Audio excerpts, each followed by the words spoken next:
Good afternoon and welcome to the September 20th, 2022 regular meeting of the San Francisco Board of Supervisors.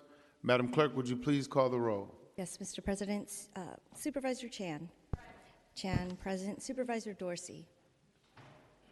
Dorsey, not present. Supervisor Mandelman. Mandelman, not present. Supervisor Marr. Marr, present. Supervisor Melgar. Melgar, not present. Supervisor Peskin. Present. Peskin, present. Supervisor Preston. Preston, present. Supervisor Ronan. Ronan, present. Supervisor Safai. Safai, present. Supervisor Stephanie. Stephanie, present. Supervisor Walton. Present. Walton, present. Supervisor Dorsey. Dorsey, present. Supervisor Mandelman. Mandelman, present. And Supervisor Melgar. Melgar, present. Mr. President, all members are present. Thank you so much, Madam Clerk. The San Francisco Board of Supervisors acknowledges that we are on the unceded ancestral homeland of the Ramaytush Ohlone, who are the original inhabitants of the San Francisco Peninsula. As the indigenous stewards of this land and in accordance with their traditions, the Ramaytush Ohlone have never ceded, lost, nor forgotten their responsibilities or caretakers in this place, as well as for all people who reside in their traditional territory. As guests, we recognize that we benefit from living and working on their traditional homeland. We wish to pay our respects by acknowledging the ancestors, relatives, and elders of the Ramaytush Ohlone community, and by affirming their sovereign rights as First Peoples. Colleagues, please stand with me to recite the Pledge of Allegiance.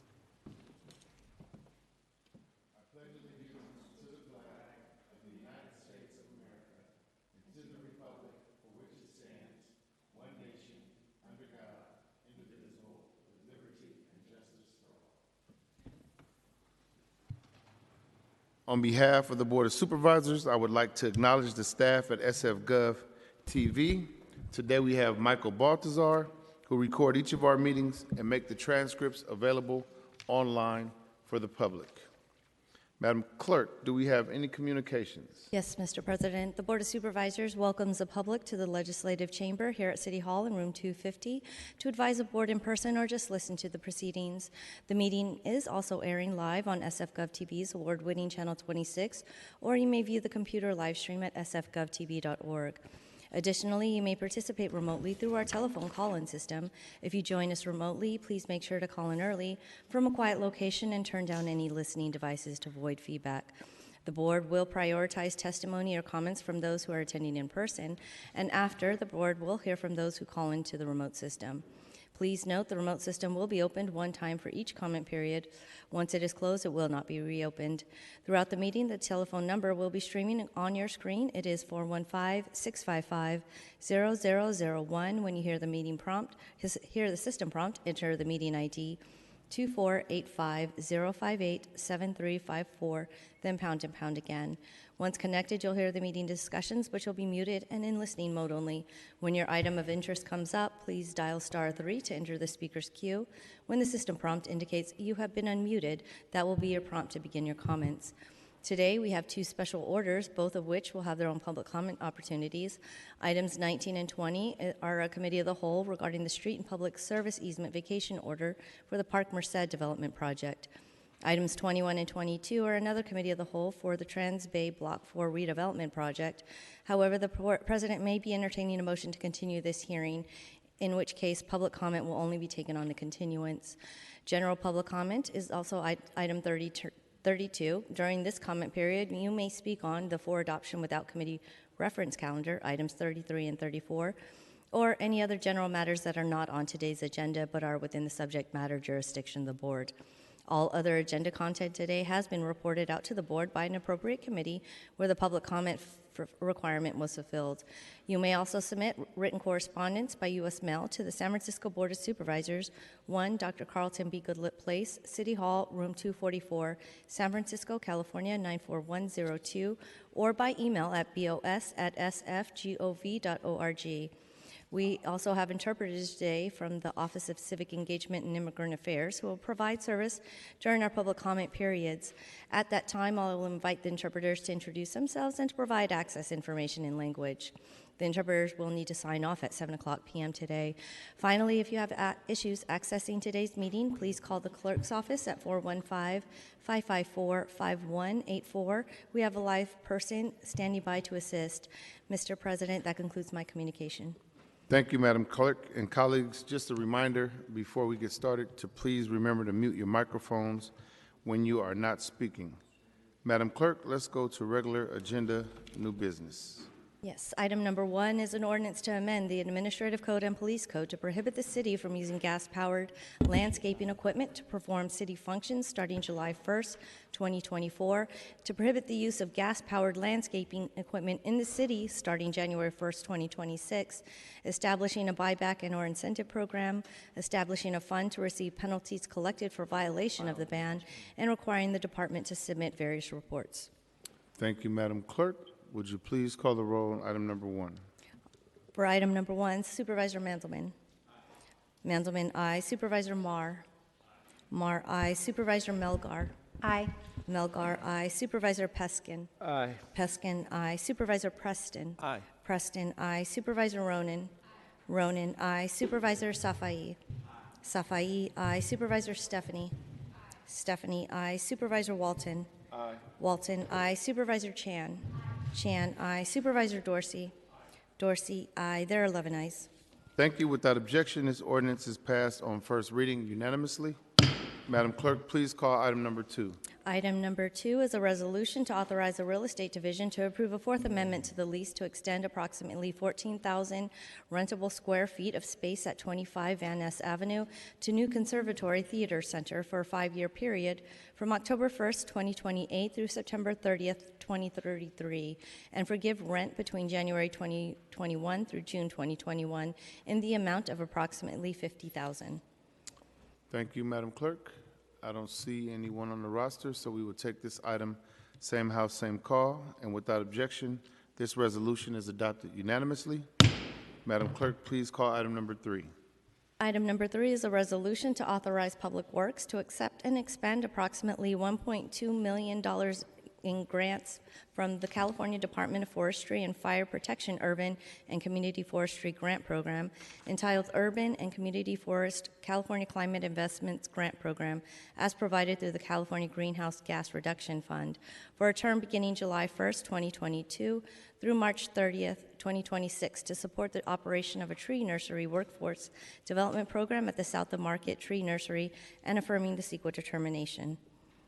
Thank you. I don't see anyone on the roster, so we will take this item, same house, same call, and without objection, this resolution is adopted unanimously. Madam Clerk, please call item number 4.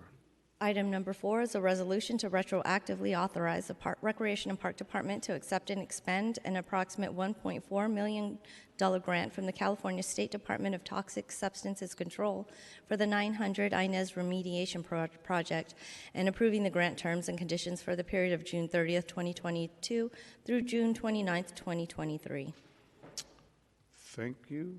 I don't see anyone on the roster, so we will take this item, same house, same call, and without objection, this resolution is adopted unanimously. Madam Clerk, please call item number 5. Item number 5 is a resolution to authorize the Director of Property on behalf of the Department of Homelessness and Supportive Housing to exercise the option to extend the term of the lease of real property located at 124 Turk Street with 124 Turk LP for continued use of 55 units of permanent supportive housing at a base rent of approximately $563,000 per year with annual rent increases beginning August 2023 for a 10-year term commencing upon approval of this resolution and expiring on July 31st, 2032. Thank you. Seeing no one on the roster, we will take this item, same house, same call, and without objection, this resolution is adopted unanimously. Madam Clerk, can you please call item number 6?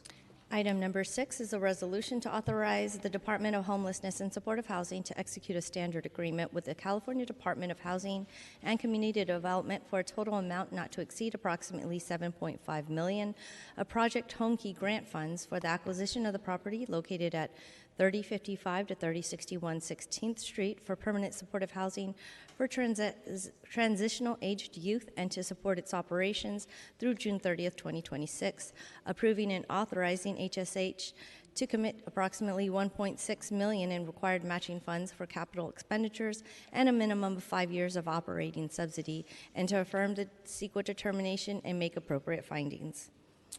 Thank you. Seeing no one on the roster, we will take this item, same house, same call. Without objection, this resolution is adopted unanimously. Madam Clerk, please call item number 7.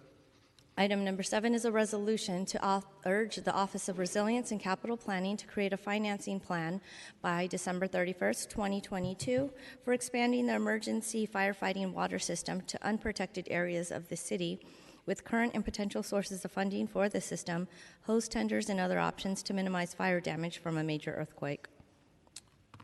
Thank you. Seeing no one on the roster, we will take this item, same house, same call.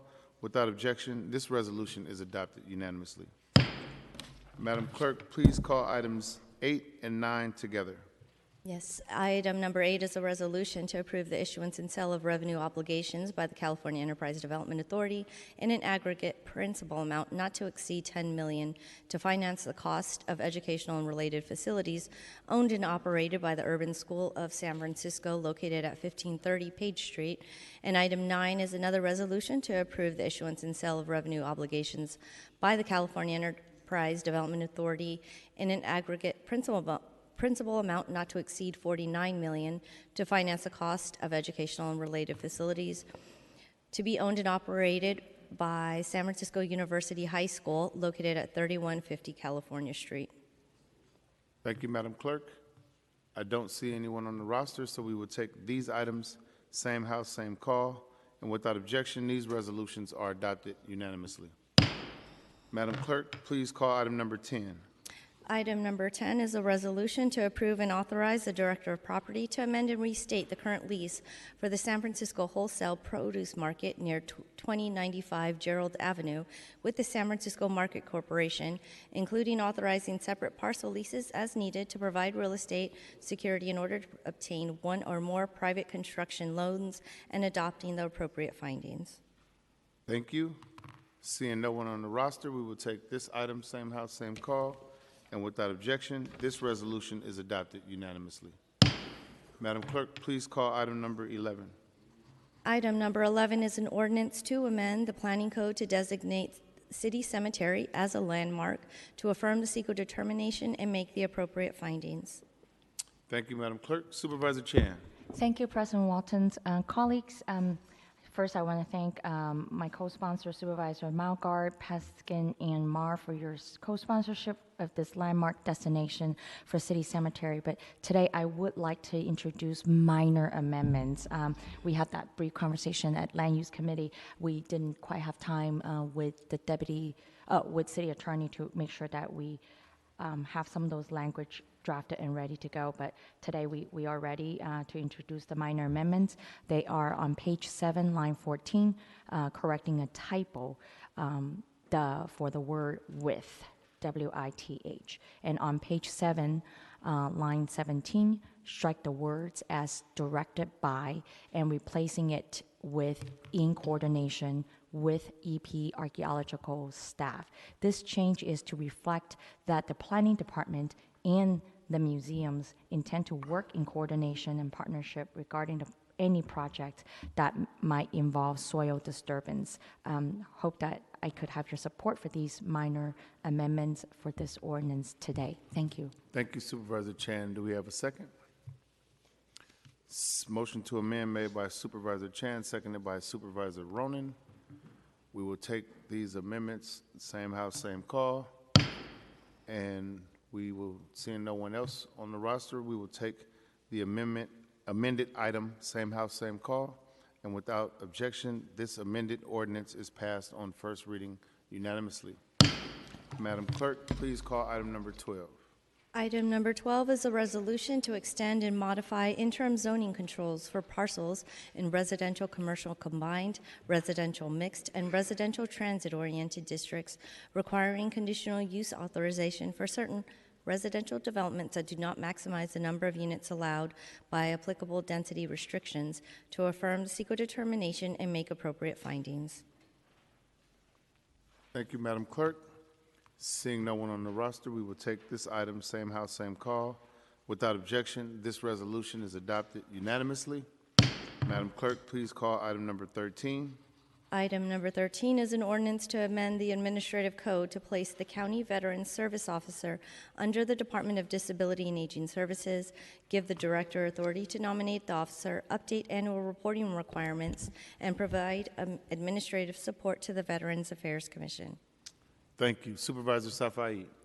Thank you, President Wong. Colleagues, this is legislation I introduced at the request of the Department of Disability and Aging Services. It's primarily code cleanup for the County of Veterans Services Officer. The role, as many of you know, assists in getting all the benefits and services that veterans need from federal, state, and local governments. So when the code was enacted in '93, the position was established in the City Administrator's Office. However, our budget puts the program under the HSA, Human Services Agency, which is home to our benefits program generally. So this measure allows the County Veterans Service Officer to lease property, and it's intended to facilitate a conversation between the War Memorial about creating space for them to provide vital services to veterans. So appreciate your support. Thank you. Thank you, Supervisor Safai. And seeing no one else on the roster, we will take this item, same house, same call. Without objection, this ordinance is passed on first reading. Madam Clerk, we are going to come back to item 14. Please call item number 15. Item number 15 is an ordinance to amend the administrative code to remove the requirement to charge a legacy business registry administrative fee. Thank you, Madam Clerk. I don't see Supervisor Stephanie. Yes, thank you, President Walton. Can you please add my name as a co-sponsor? Thank you, Supervisor Stephanie. I don't see anyone else. Supervisor Safai. Please add me as a co-sponsor as well. Thank you, Supervisor Safai. And seeing no one else on the roster, we will take this item, same house, same call. Without objection, this ordinance is passed on first reading unanimously. Madam Clerk, please call item number 16. Item number 16 is an ordinance to amend the administrative code to reestablish the Committee on City Workforce Alignment, to give the committee responsibility for planning and coordinating the city's workforce development programs, and to make other changes to the procedures governing the planning and implementation of workforce development programs. Thank you, Madam Clerk. Colleagues, today I do have minor non-substantive amendments at the suggestion of the Office of the Clerk and the request of the Rules Committee. These include assigning a seat number to each 17 seats, which facilitates the clerk's management of appointments to the board, assigning OEWD to provide administrative support to the body, imposing attendance requirements that appointees who miss at least half of all meetings in a year shall be deemed to have resigned. These amendments have been approved to form by our Deputy City Attorney, Ann Pearson, and I would look for a second. Thank you. Motion to amend, seconded by Supervisor Mandelman, and we will take that motion, same house, same call. And on the amended item number 16, we will take that same house, same call. And without objection, this ordinance is passed on this amended ordinance is passed on first reading unanimously. Madam Clerk, please call item number 17. Item number 17 is a motion to approve the treasurer's nomination of David Martin, residency requirement waived, for a term ending June 17th, 2026, to the Treasury Oversight Committee. Thank you. I don't see anyone on the roster, so we will take this item, same house, same call. And without objection, this motion is approved unanimously.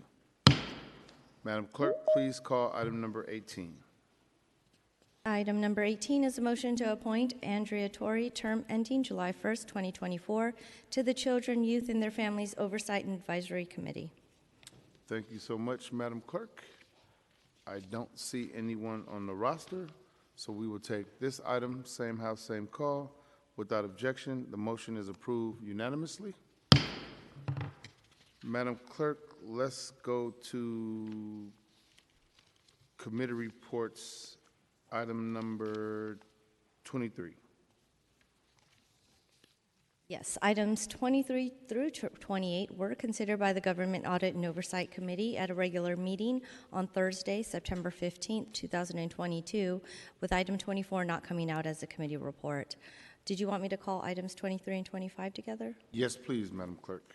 Item 23 and 25 are comprised of two resolutions responding to the presiding judge of the Superior Court on the findings and recommendations in the 2021-2022 civil grand jury reports.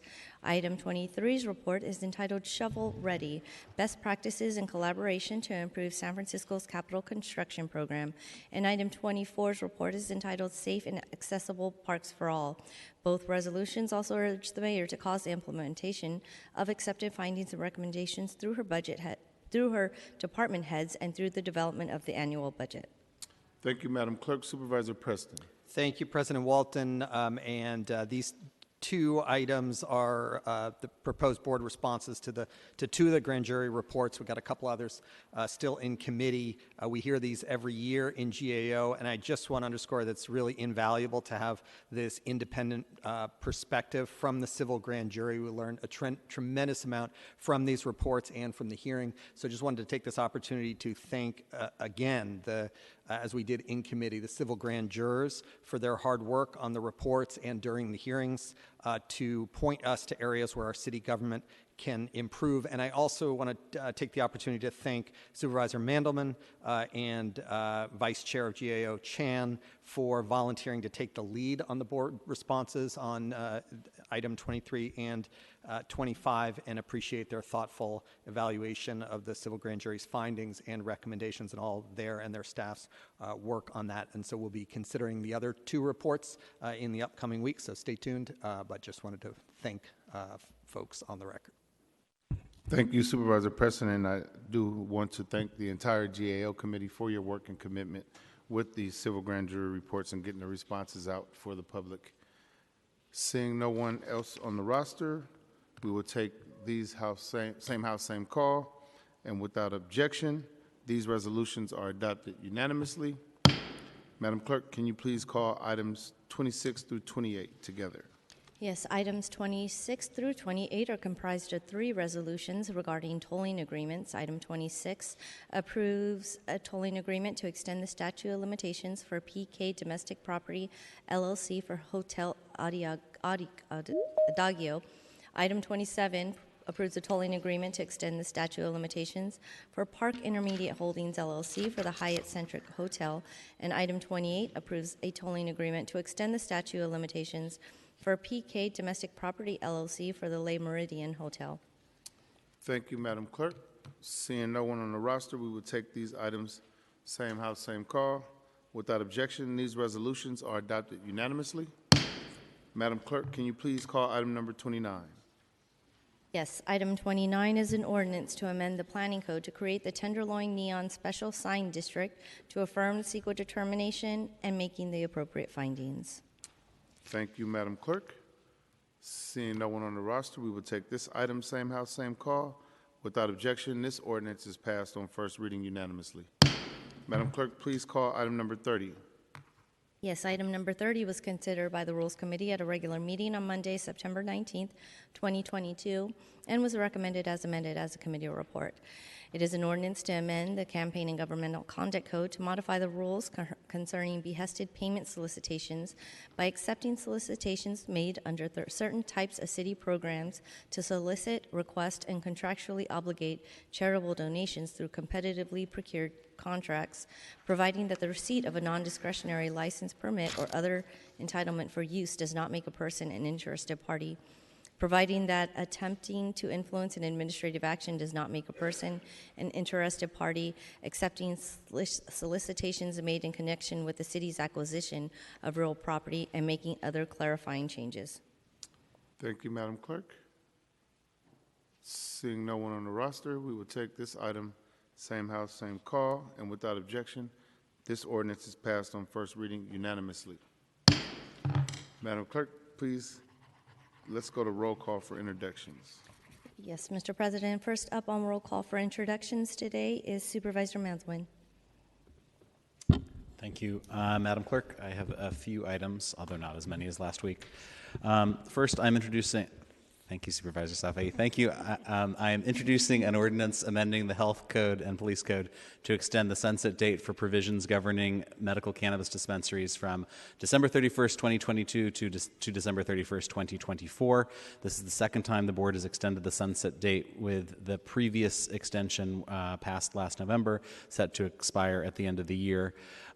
This legislation will allow longstanding cannabis businesses, including those that operated prior to the passage of Prop 64, to continue to temporarily operate while their applications for permanent cannabis businesses are being processed. Extending this date is an important show of good faith by the city as we continue to help these local businesses that voluntarily came forward to enter the regulated cannabis marketplace. In the absence of this legislation, small cannabis businesses would be forced to cease operations at the beginning of the upcoming year, resulting in widespread closures to the benefit of the illicit market. Secondly, I am submitting a letter of inquiry to the Department of Public Health and Superior Court on San Francisco's plans to implement SB 1338, Governor Newsom's Care Court program. The Care Court program, recently signed into law, is intended to connect people with schizophrenia, spectrum, or other psychotic disorders who meet specific criteria to court-ordered care plans. It will require counties to establish a new Care Court program with participants referred to the court by a family member, behavioral health provider, first responder, or other authorized party. Care plans will be developed by local behavioral health agencies, participants, and their care supporters, and will include behavioral health treatment, stabilization, medication, and a housing plan. This program presents a conundrum for San Francisco. We clearly need to try something new for people not getting the help they need, but it is unclear how much of an impact Care Court will actually have or whether we are capable of implementing it. It will almost certainly require a rapid expansion of a range of inpatient behavioral health placements after we've struggled to bring nearly 200 new beds online over the past 2 years. It's entirely possible that we've been set up to fail, but it is incumbent upon the city to do everything we can to implement Care Court and meet all of our new legal obligations. And that is why I'm requesting an analysis on the number of people who might be eligible to participate in Care Court, the services likely to be ordered for participants, the costs associated with providing fair court proceedings and adequate treatment to all participants, the likely consequences to the city of failing to fully implement the program on the timeline required by SB 1338, and the timeline on which the city can reasonably be expected to implement the program and the barriers to doing so. This will undoubtedly be a lengthy, expensive, multi-agency project, and my hope is that this analysis will serve as a tool for both policymakers and the public to understand the operational, fiscal, and other challenges associated with implementing Care Court. And lastly, colleagues, today I and our board president are requesting an expedited committee of the whole on wages and working conditions for the food and beverage workers at SFO. The hearing will look at wages and benefits of food and beverage workers employed at the San Francisco International Airport and consider the impact of an imminent strike on employees of the airport, the traveling public, and the city's revenue from concessions at the airport. Unite Here Local 2 represents hundreds of food and beverage workers at SFO. These workers include cashiers, baristas, servers, bartenders, cooks, dishwashers, and more. Local 2 has told my office that some vendors at the airport are forcing bartenders and servers to share their tips to avoid having to increase wages. Food and beverage workers at SFO haven't received a wage increase since 2018, despite the rising cost of living and economic hardships brought on by the pandemic. At the lowest end of the spectrum, some employees are making only between $16 and $17 per hour, below San Francisco's minimum wage. Employees report having to work multiple jobs to make ends meet. For the past 8 months, Unite Here Local 2 has been in contract negotiations with SFO Restaurants, the multi-employer group of food concessions vendors at the airport. Workers are fighting for living wages, affordable health care, job security, and fair benefits. In January of this year, the Airport Commission put out a report showing that SFO had granted concessionaires approximately $21.8 million in rent relief. The airport expects to extend an additional $29.7 million of rent relief to eligible concessionaires. Approximately 80% of all food and beverage and retail locations have reopened since the shelter-in-place closures, but even as SFO and its vendors are coming back, food and beverage employees are being left behind. On August 10th, over 1,000 members of Unite Here Local 2 voted by 99.7% to authorize a strike, and I understand that strike is imminent. Any strike will impact the city's general fund. A 1980 charter provision provides for SFO to make payments to San Francisco's general fund through annual service payments that compensate the city for indirect services, management, and facilities provided to the airport. This ASP consists of 15% or $5 million, whichever is greater, of the concessions revenues at SFO. Concession revenues include revenue from food and beverage outlets. Any strike will significantly impact the workers at the airport, the traveling public, and San Francisco's general fund. Given that reality, Board President Walton and I are respectfully requesting that the clerk of the board agendize this item for next Tuesday's regular Board of Supervisors meeting pending approval. And the rest I submit. Thank you, Supervisor Mandelman. Mr. President, it's Yes, 2:30. thank you, Madam Clerk. We will go ahead and go to our 2:30 p.m. special recognition and commendations. Welcome, everybody, and happy Latino Hispanic Heritage Month. We are excited to celebrate a couple of key leaders from the Latino community today.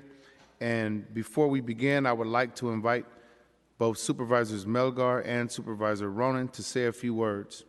And then we will have Supervisor Melgar and Supervisor Ronan present to their honorees, followed by Supervisor Marr, and then we will proceed in roll call order. Supervisor Melgar.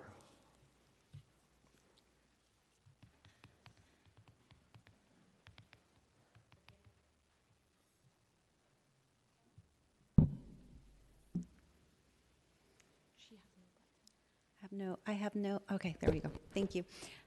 Just give me a second. I'm so sorry. No problem. I wasn't expecting to go first. All right.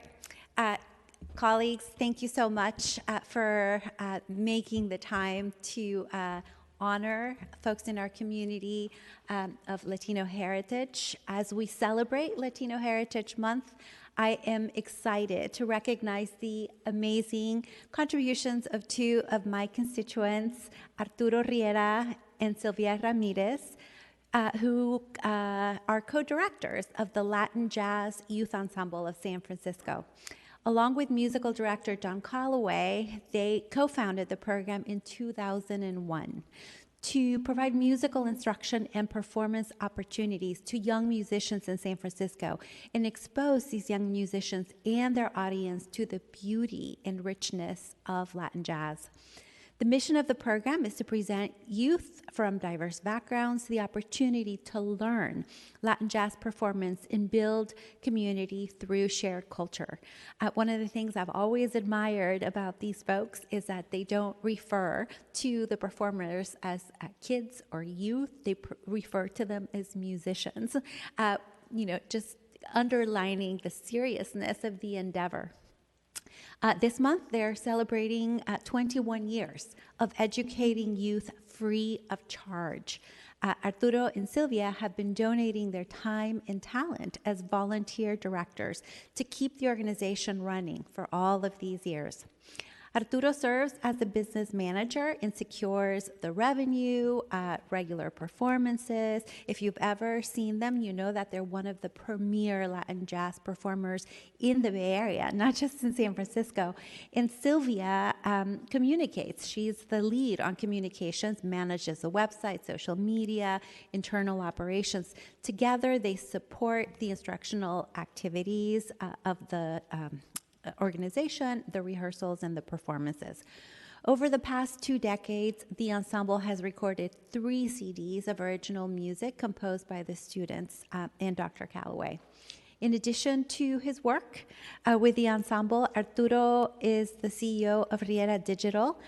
He serves as organizational consultant for many nonprofits in the arts, including Carnaval, Traditional Arts Council of San Francisco, the New Farm, the Mission Food Hub. He is a San Francisco Arts Commission Cultural Ambassador to Latinx community this year, 2022, and also Board Chair Emeritus of San Jose Latin Jazz. Board Chair Emeritus of the Yerba Buena Garden Festival, and a former Latin curator at the San Jose Jazz Summerfest. Riera is also a Latin jazz musician on his own and plays percussion with his family band, San Pancho, and directs his Mr. Latin Jazz Quartet. Sylvia is a communications professional. She has spent her career as an award-winning producer of radio and television in the Bay Area. She is the recipient of the Emmy Award, Peabody Award, and Radio and Television News Director Award. She has served as a producer, writer, host, and web content developer.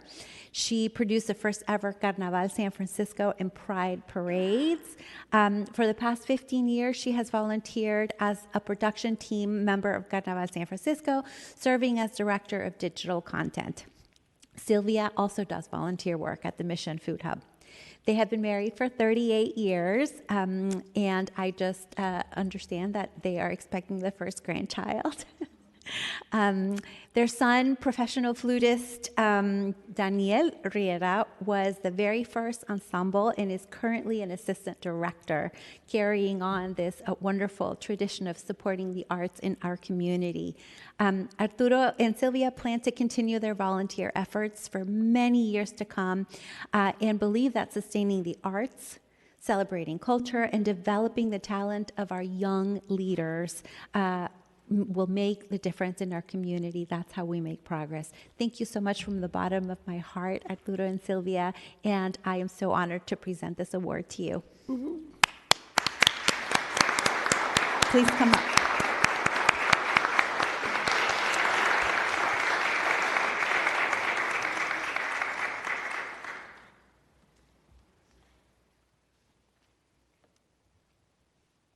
Thank you, Supervisor Melgar, and thank you, San Francisco Board of Supervisors, for allowing us this opportunity. We really appreciate the recognition, and it's not something that we take on personally. It's something that we feel represents a beautiful community that we're part of, and we are just two of many people in our wonderful community that celebrate Latino heritage and culture, and we're just happy to be here. In the future, we're hoping to continue our program with our young assistant directors who were alumni of our program, and hopefully they can continue. We're passing the torch. We believe in free music education, keeping it accessible to all students, not just those that can afford private lessons and private teachers and expensive instruments. So anyway, I just give you my thanks, and we thank our community. There are several organizations, some who are present here today. I forgot my notes, so I can't list them all. But many of the organizations, and I will address our community, who have had us as the Latin Jazz Youth Ensemble perform at fundraisers, events, and various events in the community. So just thank you so much. Thank you, community. Thank you, San Francisco Board of Supervisors.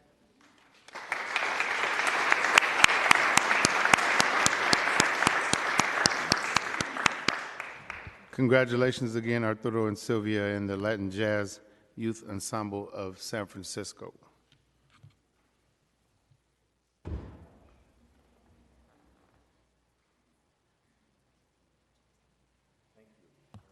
Thank you.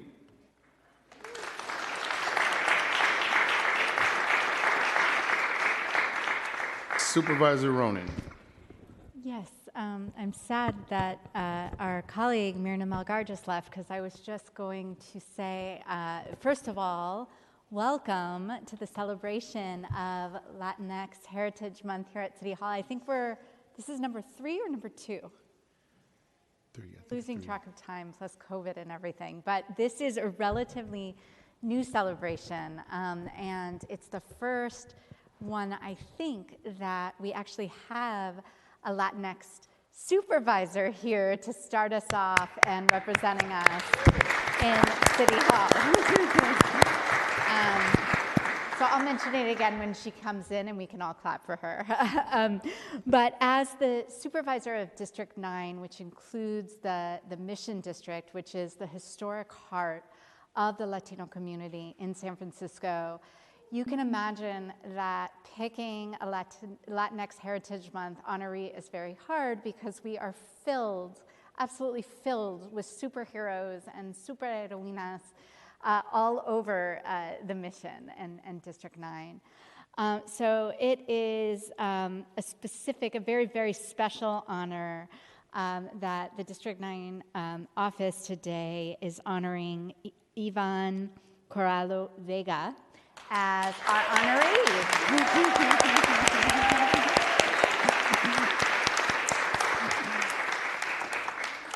Born in El Salvador and raised in the mission since age 4, Ivan, Anna was like, write it phonetically with the I so you don't forget, but Ivan is an SFUSD alumni and a self-described product of our city's after-school programs.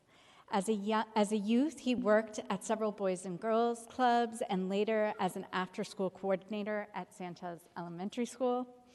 His path eventually led him to violence prevention and reentry work as he witnessed neighbors and youth he grew up with get caught up in the criminal injustice system.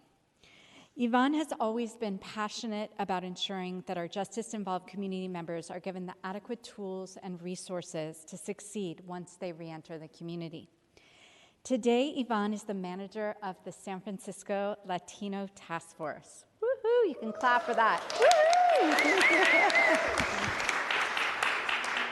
The incredible community-led resource coalition created during the pandemic that has become sort of a heartbeat and central working, life giver in our community. And it was created in response to the disproportionate impact that the pandemic has on working class Latino and Latinx families. As the Latino Task Force Manager, Ivan coordinates and brings together over 40 different organizations to ensure that LTF continues to deliver essential services to our most vulnerable communities in need. The Latino Task Force tested more than 90,000 people, vaccinated more than 60,000, including my whole family, and distributed food to about 3,000 families each week of the pandemic. When there were concerns of budget cuts from the mayor's office, Ivan was right here advocating all day and night for the Latino Task Force workers and resources, making sure we all knew how essential that the work of the task force is and making sure that it could continue. Finally, it is important to highlight how much Ivan means to the youth of the mission. LTF members tell me that as soon as Ivan began to manage the emerging program, he immediately became a mentor and coach to many young people who stepped up to work and volunteer with the task force. And he is the reason that so many youth remain there today. Thank you so much, Ivan, for your dedication, your humility. You're one of those unsung heroes who is the worker bee in the background that rarely has the spotlight right on him. But you deserve it because you are incredible. We love and admire you and mostly are just so incredibly, incredibly grateful for your work to the community. Congratulations.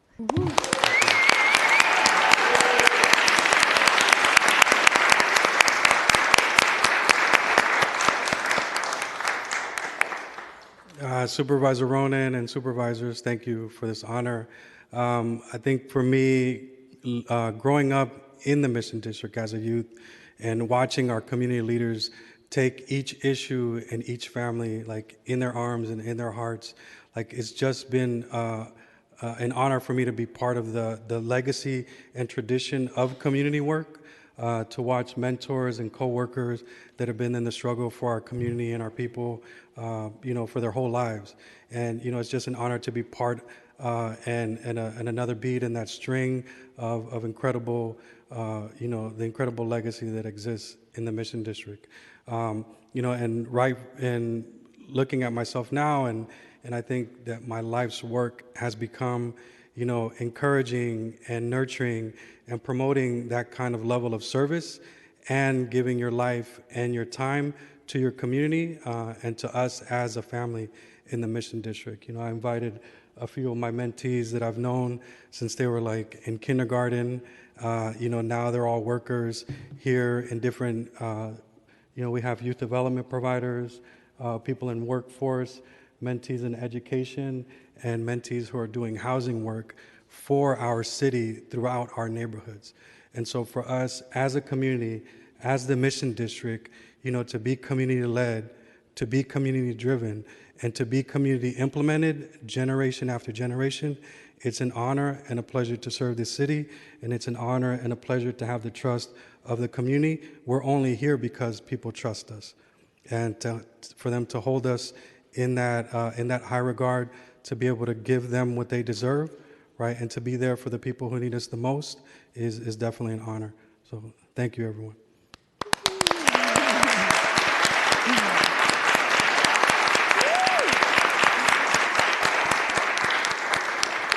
Congratulations. And now that she's back, can we all give another round of applause to Myrna Malgar, the first Latina elected on her own right to the Board of Supervisors?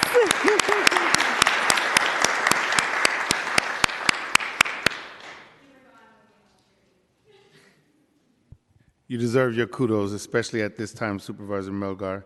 And thank you so much, Supervisor Ronan, and congratulations, Ivan.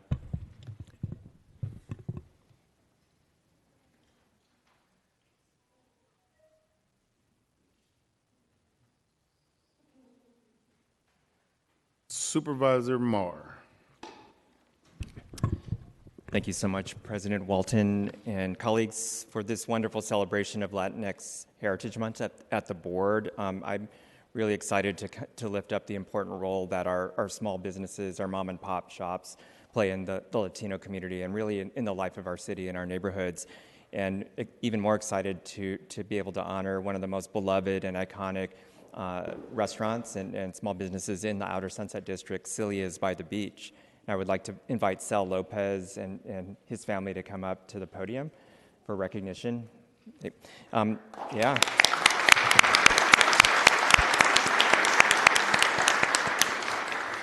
So Celia's by the Beach out on Judah and 45th Avenue is again, it's an absolutely beloved and iconic restaurant in the Outer Sunset District, a family-owned business. And it's really one of the dwindling number of classic restaurants that has survived over 6 decades. Celia's is a monument to Celia Lopez Rodriguez, who left Jalisco in the 1950s to seek a better life and the American dream. And with her husband, Perfecto, she worked 16-hour days in restaurants to save enough to bring her family here. And when they opened their own restaurant, Celia's Cafe, they developed a strong following with specialties from their homeland. Starting in 1960, the Outer Judah location became a training ground for family members. When those family members had earned enough to start their own restaurants, Celia helped set them up and worked in their kitchens to perfect the traditional recipes for her special salsas and enchiladas. And after Celia's death, her family found the original handwritten recipes in a drawer. And although successful, Celia's restaurants are now in San Rafael, San Mateo, Daly City, Palo Alto, San Bruno, Hillsdale, and Antioch. And they are all run by family members and all display a portrait of their patron saint, Celia Lopez Rodriguez. In addition to providing opportunity and success to many family members, Celia's by the Beach has been an anchor in the Outer Judah corridor. And throughout the recessions and boarded up neighbors, Celia's by the Beach has been serving healthy, authentic, and delicious meals to the Outer Sunset while providing essential stimulus to the Judah corridor community. And Celia's by the Beach is a rare third-generation family-owned restaurant, now run by cousins Sal Lopez and Phil Havlick, who are both grandsons of Celia.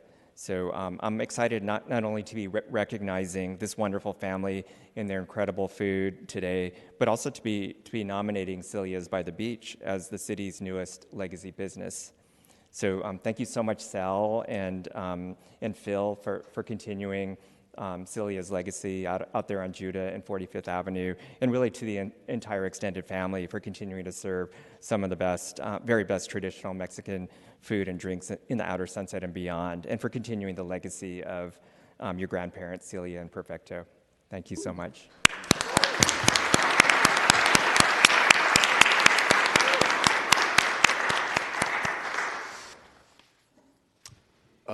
Thank you, Gordon Marr. Thank you, City of San Francisco. It's been an honor for my cousin Phil and I to be entrusted with by our parents to carry on the legacy that their parents started. My dad is over here being shy. Wave to everybody. He's the one who taught me everything I know. So we're really blessed to have really great teachers, to be taught out of love, to be taught out of hard work, we are continuing to feed the community for over 60 years. Over the last couple of years, we've obviously been faced with some different adversities through strategic pivots on our end, and the community continuing to support us on the takeout-only business. We kept every one of our employees safe through the pandemic, and we're still able to be that center point for all of our regulars. A lot of people who really coming to Celia's and having a margarita out front with the rest of our regulars was the only social action they really did for a couple years. It was incredible to think that it is incredible to think that our grandparents came here 60 years ago, or more than 60 years ago, and through hard work and dedication and love, the way that they served the community, through a lot of love, the community entrusted us and kept coming back, and were able to propel us to where their empire stands today, and hopefully we can continue to take it forward from that. So thanks again. We appreciate the recognition, as well as with the Legacy Award. That's huge, and I'm very proud to have accomplished that for my grandparents as well. So thank you, Gordon, for that. Viva Mexico.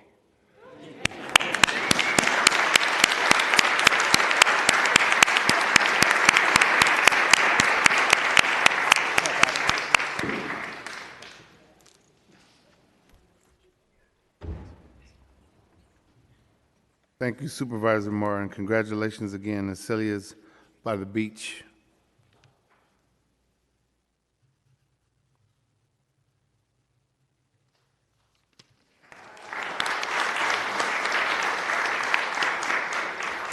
Supervisor Mandelman.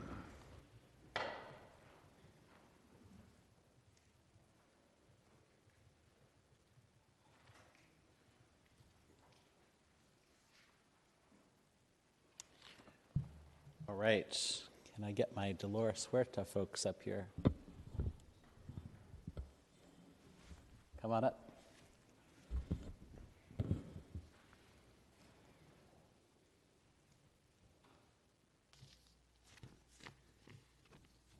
Colleagues, today I am proud to offer the District 8 Special Commendation to Dolores Huerta Elementary School for this month's Latinx Heritage Month.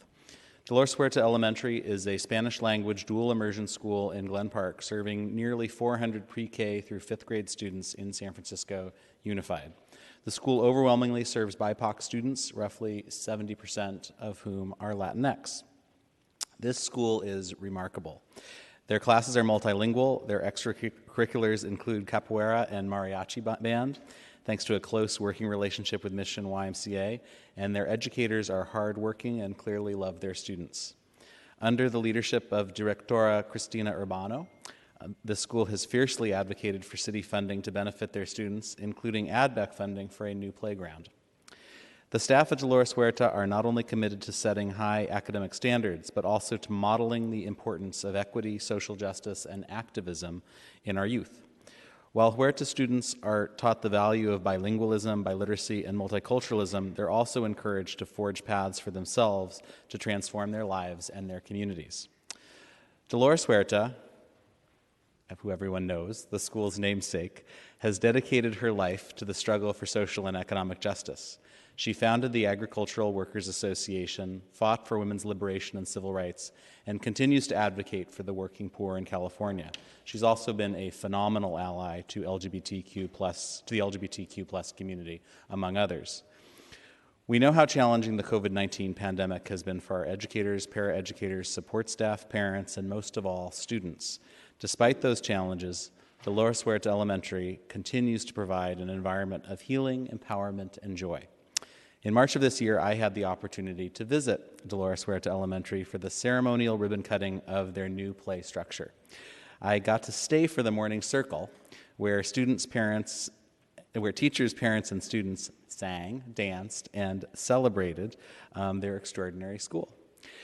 This school is a special place in District 8, and I'm proud to welcome first grade Spanish dual language immersion teacher Evelyn Hernandez, fifth grade Spanish dual language immersion teacher Pablo Portillo, and Dolores Huerta Elementary Directora Cristina Urbano.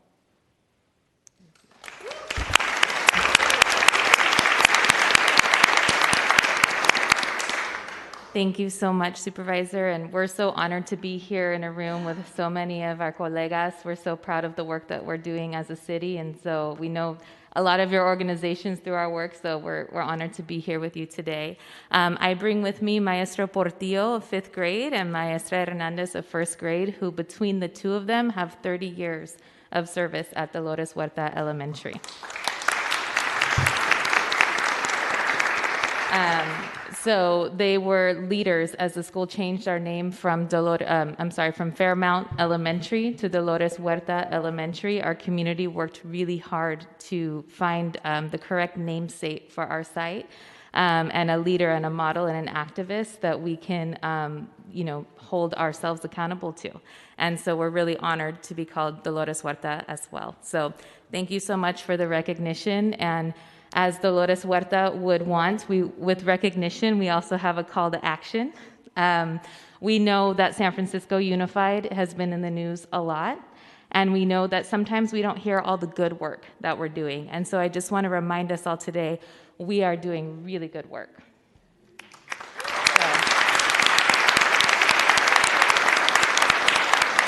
And not just our staff, but our students and our families. And so call to action is continue to support us, continue to support San Francisco Unified Schools. We need your support. We can't do it alone. It takes a village. And so together we can. Sí se puede. Thank you.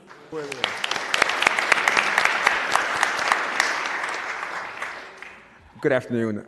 I, like the brother Ivan from the Latino Task Force, I'm also a product of SFUSD. Began at MEC, went to Commodore Stockton, now Gordon J. Lau. Went to Aptis Middle School, and finished up at Mission High School. And thank you. And yeah, and as the directora said, please, it's not just us here that we're also representing many educators in SFUSD, and as all of you know, SFUSD needs a lot of support.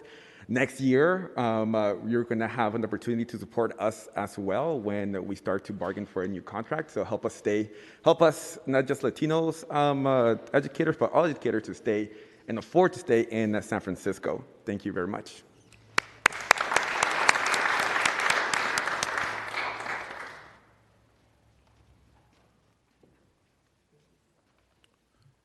Thank you, Supervisor Mandelman, and again, congratulations to Dolores Huerta Elementary School.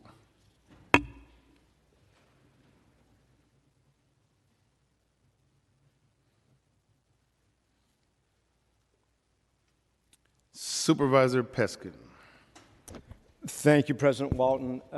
Colleagues, today I'm quite delighted to recognize a part of the Latino community that most every San Franciscan has a connection to.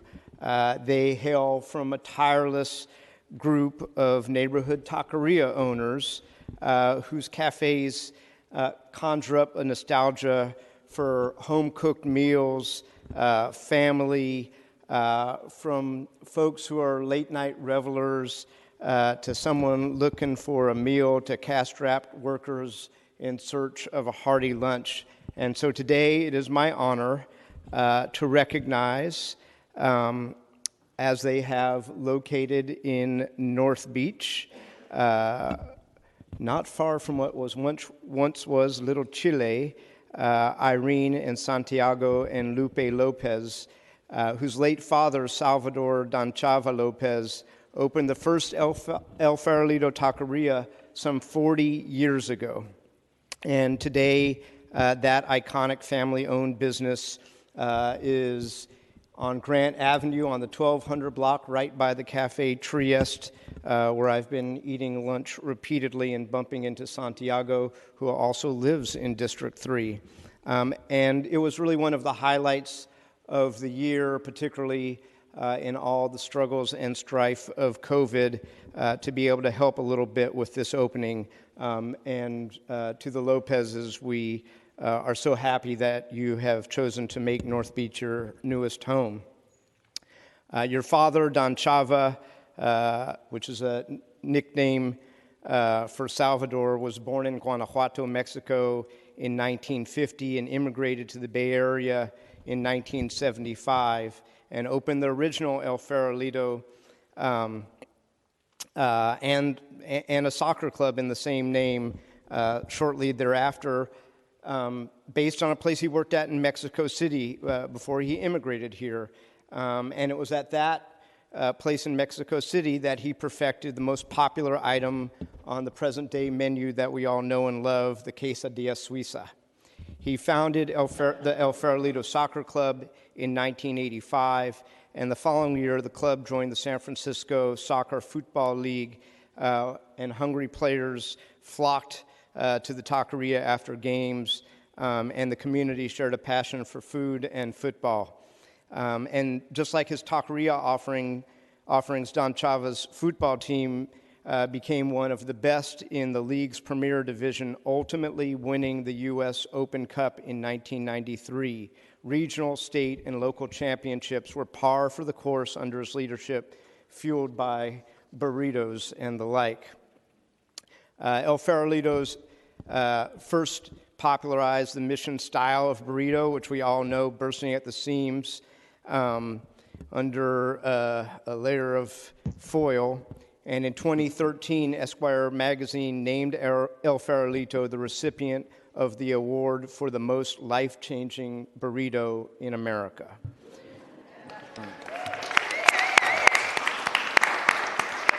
My staff and I have had countless meetings and meals at El Farolito's all across the city, and we all run into patrons who have fond memories of Salvador Lopez and dining at El Farolito's across the city. My chief of staff, Sonny Angulo, actually made a short film documenting one rapid-fire night in the packed El Farolito at 24th and Mission. The sheer volume of people they serve day in and day out is just mind-blowing.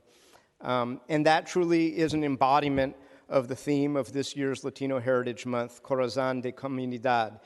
So to Irene, Santiago, and Lupe, I want to thank you for being the heart of the community every day, for opening up in North Beach, for getting up early, nourishing the community, and working hard to continue to build at all hours and into the wee hours, and then getting up and doing it all over again because you guys love this city and are carrying on the legacy of your father. So thank you on behalf of this supervisor and my constituents. Santiago and Irene, please come on up.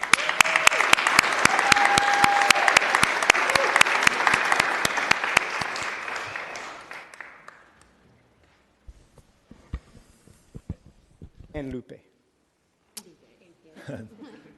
Thank you so much, City San Francisco, District 3, everybody involved there to this incredible honor. It's a blessing for me to represent a human like my father. He, like you mentioned, migrated here with my two sisters when they were barely born. My mother, no language, no idea of what San Francisco was. They ended up living in a small room for a couple of years in Half Moon Bay. That's where I was born and raised. They started in the nursery, growing plants, selling them in this San Jose flea market, which I'm sure a lot of people know where that is. A lot of early mornings driving down to San Jose, in which my sisters ended up experiencing the most. Later on, me being born, I got to experience jumping around those plants and the greenhouses, and that's how it all started. And when my dad started in '85 in the Mission, and the Mission has been our home, as well as the Excelsior with the second El Farolito. And now our new home, thanks to everybody at District 3. Penskin, everybody involved there has been incredible. Me being the new neighbor in the past 4 years, I've truly loved North Beach in that area. And hopefully we could open El Farolito at other districts as well, and we could probably meet the other supervisors. not only to just, my father, not only was his intention was, to help out the community in which offer them a possibility of a job, serving very, very cheap food, fast and fresh, but also his passion, which is soccer, with my grandfather supporting him and putting fruit stands in Crocker Amazon, Beach Chalet, and obviously the legendary boxer Balboa Stadium. That's where I grew up since I was 5 years old, running in that field. And now I'm very blessed to be in charge of the soccer club. It's a big, big test ahead of me because obviously the 1993 prestigious Lamar Hunt Open Cup Championship, representing the United States in the 94 CONCACAF Champions League. Now we're in the National Premier Soccer League, current champions of the Golden Gate Conference, finalists of the West Region. But most importantly, we're starting a new free program for youth and kids from 6 to 10 years old, completely free of charge, with professional coaches that we will soon be sending out information. So everybody in the community, everybody in San Francisco or the Bay Area, more than welcome, because it will be totally free. So to support not just food, but obviously with sports. But like I said, most importantly, thank you so much, San Francisco, Pennsylvania, everybody here, and thank you for my family, my two sisters who do work so much. They definitely work harder than me, and everybody who's is involved in the taqueria and the business, that they're burning their hands, they're waking up very early, staying up late, cleaning crew, everybody, distribution, everybody, and most importantly, the community that supports us day and night, sober or not. You guys are more than welcome.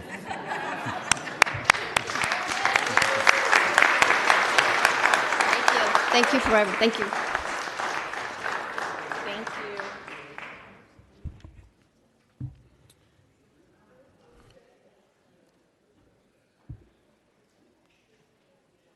Thank you, Supervisor Peskin, and congratulations again, El Faralitos. And now we have Supervisor Preston. Thank you, President Walton, and I want to thank you and Supervisor Melgar for your leadership in coordinating all these amazing celebrations today. And I will continue in the what seems to be the tradition so far of today in honoring some amazing entrepreneurs in the community. So in honor of Latinx Heritage Month, my office is proud to recognize La Cocina Municipal Marketplace, a food court and community center in the heart of the Tenderloin. Yes, you can applaud. And specifically 3 outstanding Latina entrepreneurs at La Cocina, Dilsa Lugo, Lupe Moreno, and Estrella Gonzalez. So hopefully all of you have been there by now. It's only a few blocks from City Hall, but La Cocina's, in case you don't know about it, La Cocina's mission is to cultivate and support low-income food entrepreneurs, particularly immigrant women of color, and as they build out and grow their businesses. And they do this by providing a commercial kitchen space and technical assistance and access to market opportunities. While La Cocina, the nonprofit, has been in the city for over 15 years, they opened their food hall in the Tenderloin just recently, in April of 2021, and it's the first women-led food hall in the country. It's this bustling, energy-filled food court that we are honoring here today. In just 1.5 years since opening, the marketplace has become a gathering hub for the Tenderloin. It's not only a place to get an affordable meal, but somewhere to have a community meeting, to use public computers to connect folks digitally, or just to hang out. And I want to really emphasize this. In the, as you know, the often concrete jungle of the Tenderloin, there are very few places to go for free and just be able to sit down and relax and connect with people and be in community and feel supported. And in its 1.5 years, La Cocina has clearly become such a place in the Tenderloin and a real destination for the community. La Cocina opened the marketplace in partnership with the Mayor's Office of Housing and Community Development, the Office of Economic and Workforce Development, the Real Estate Department, as well as Tenderloin Housing Clinic and the U.S. Department of Health and Human Services. I think this location is a testament to how the city and community can work together to uplift our residents and services for the benefit of the entire city. La Cocina would not be what it is without the strong women of color whose shops nourish the community. And today it's my honor to present certificates of honor to 3 Latina entrepreneurs and leaders at La Cocina Marketplace who have been integral to the success of this very special place in our community. First, Dilsa Lugo of Los Cilantros Restaurant.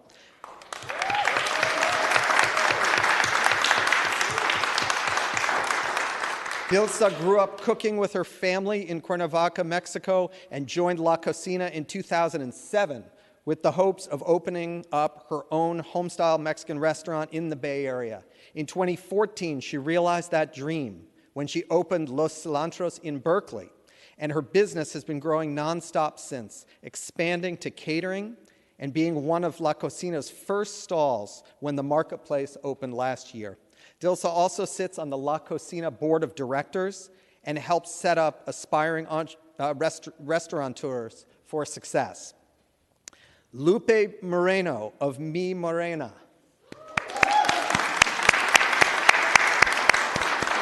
Lupe started Mi Morena 10 years ago in her hometown of Mexico City, where she sold her handmade quesadillas on the street. When she moved to the Tenderloin, she started selling Mexican street food from her food truck, and then joined La Cocina in 2015, which ultimately led her to the brick and mortar kiosk in the municipal marketplace in the Tenderloin. And last, but certainly not least, Estrella Gonzalez.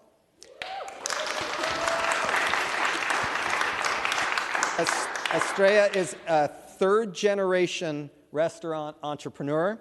Her grandmother ran a fruit business in El Salvador, and at only 6 years old, Estrella can remember selling Salvadoran snacks and appetizers to local bars and businesses here in the Mission.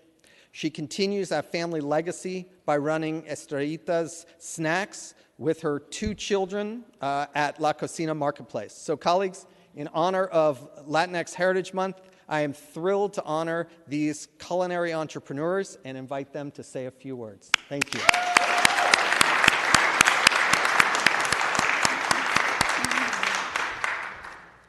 Thank you so much.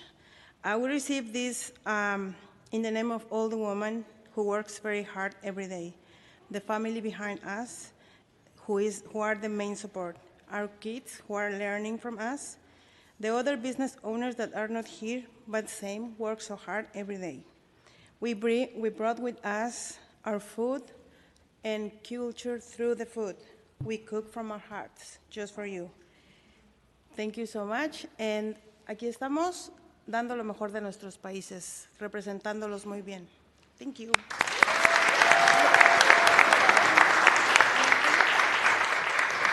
And here we are representing our countries and doing what we do best. Thank you. Muchas gracias a cada uno de ustedes también por apoyarnos, a la ciudad de San Francisco, por apoyar a estos pequeños negocios y esperamos seguir adelante con la ayuda de ustedes también. Muchas gracias. Thank you so much to the San Francisco City and for all the support, and we hope that we can still work hard.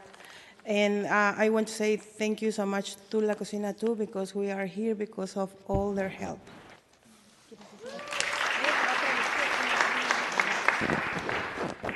Ok, muchas gracias por apoyarnos y esperamos que nos sigan apoyando para que nuestros negocios crezcan cada día más. Gracias. Thank you for supporting us, and we hope that Go ahead. Sorry, I didn't see you. Go ahead, Arturo. Thank you so much for all the support, and we hope that you keep supporting us so we can grow as a business owners.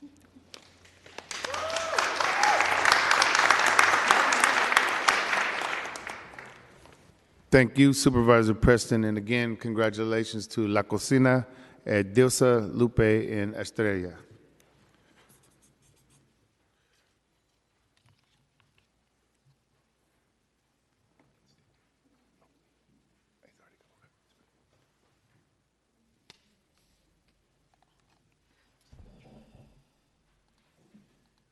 Supervisor Safai.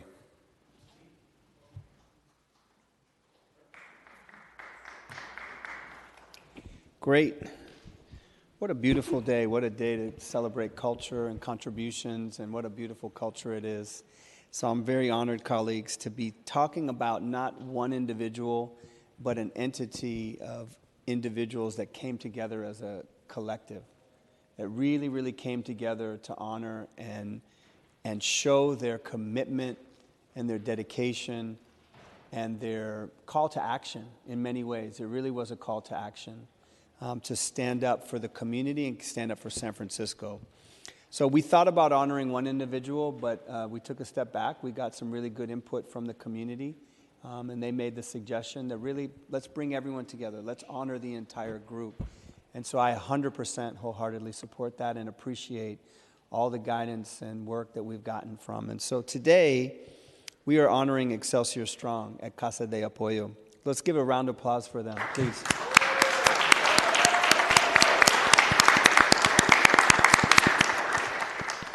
So this year's theme is Corazón de la Comunidad, Heart of the Community.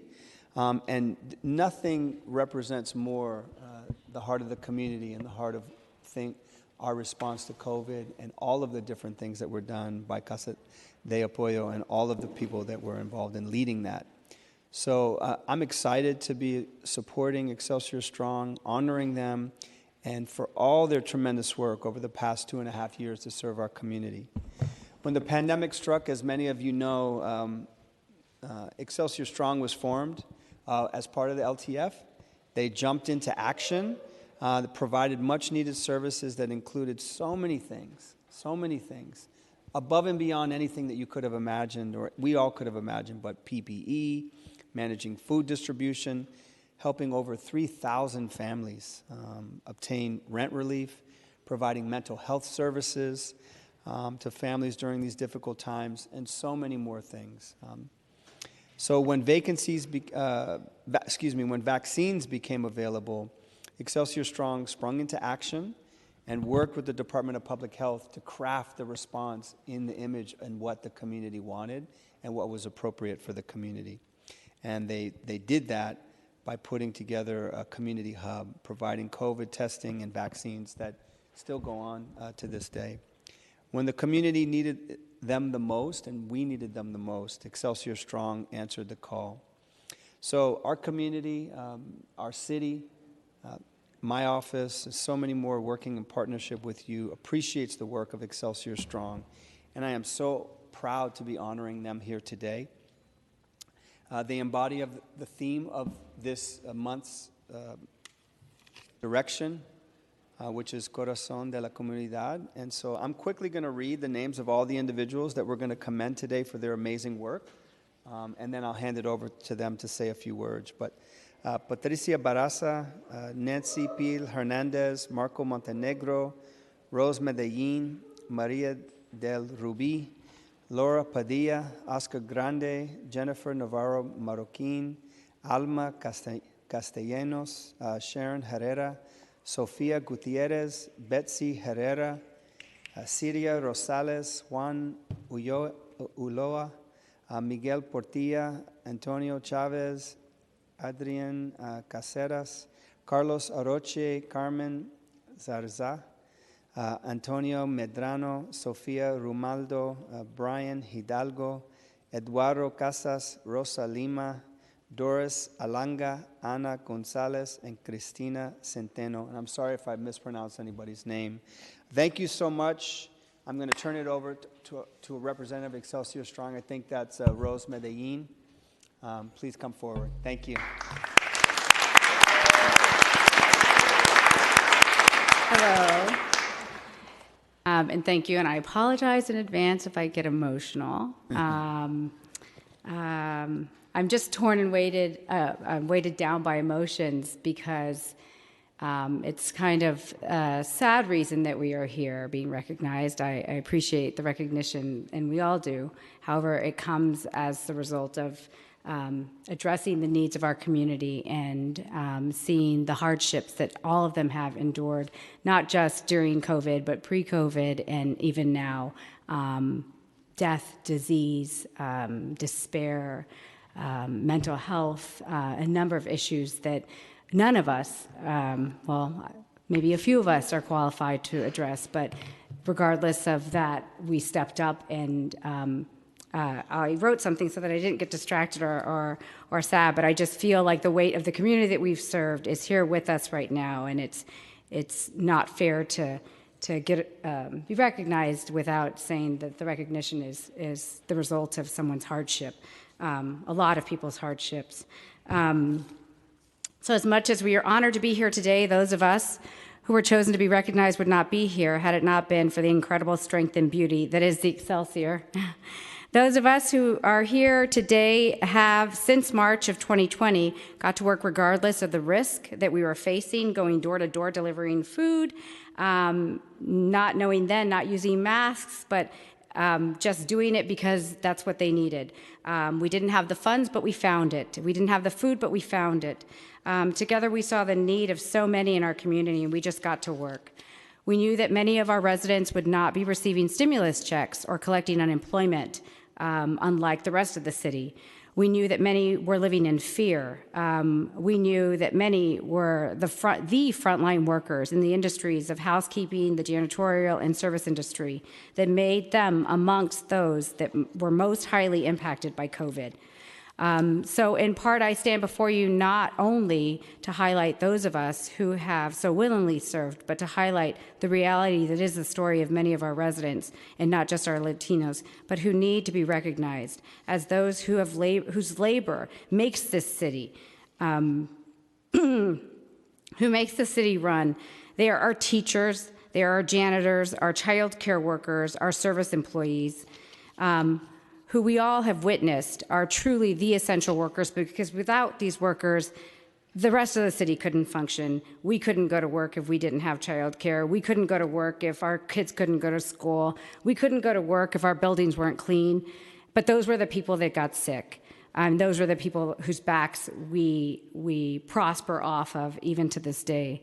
And in recognizing them and their contributions, I just would hope that you all would keep at the front, at your forefront of your decision making, and honor them by carrying on the great legacy of Ed Lee, who I remember through Coro sharing with us that everybody is entitled to a high quality of living, and came up with the 311 and just the street improvements. And I just think that if we all work towards improving the quality of life for all of them, all over the city, by providing them with affordable places to live, safe and clean streets to walk through, and jobs to provide for their families. We know we are a resilient community out in District 11 with strong work ethic, and who only ask to be seen and treated with the dignity that they and we deserve. On behalf of those at Excelsior Works, which is where I work, Casa de Apoyo, the 20 Norton testing and vaccine site, and other critical sites addressing the needs of our community, please, please, please think of them, or think of us all year long, and not just once a year. Thank you.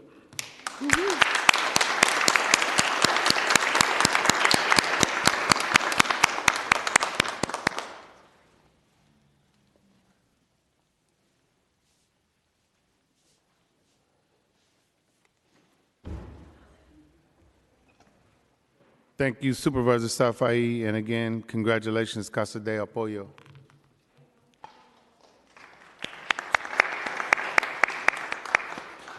And now we have Supervisor Stephanie. Thank you, President Walton. And first, I want to acknowledge Supervisor Melgar. Thank you for kicking things off. It truly is an honor to serve with you, and representation matters. And to have you here on the board showing others that they too can be here is so important. So thank you for your service.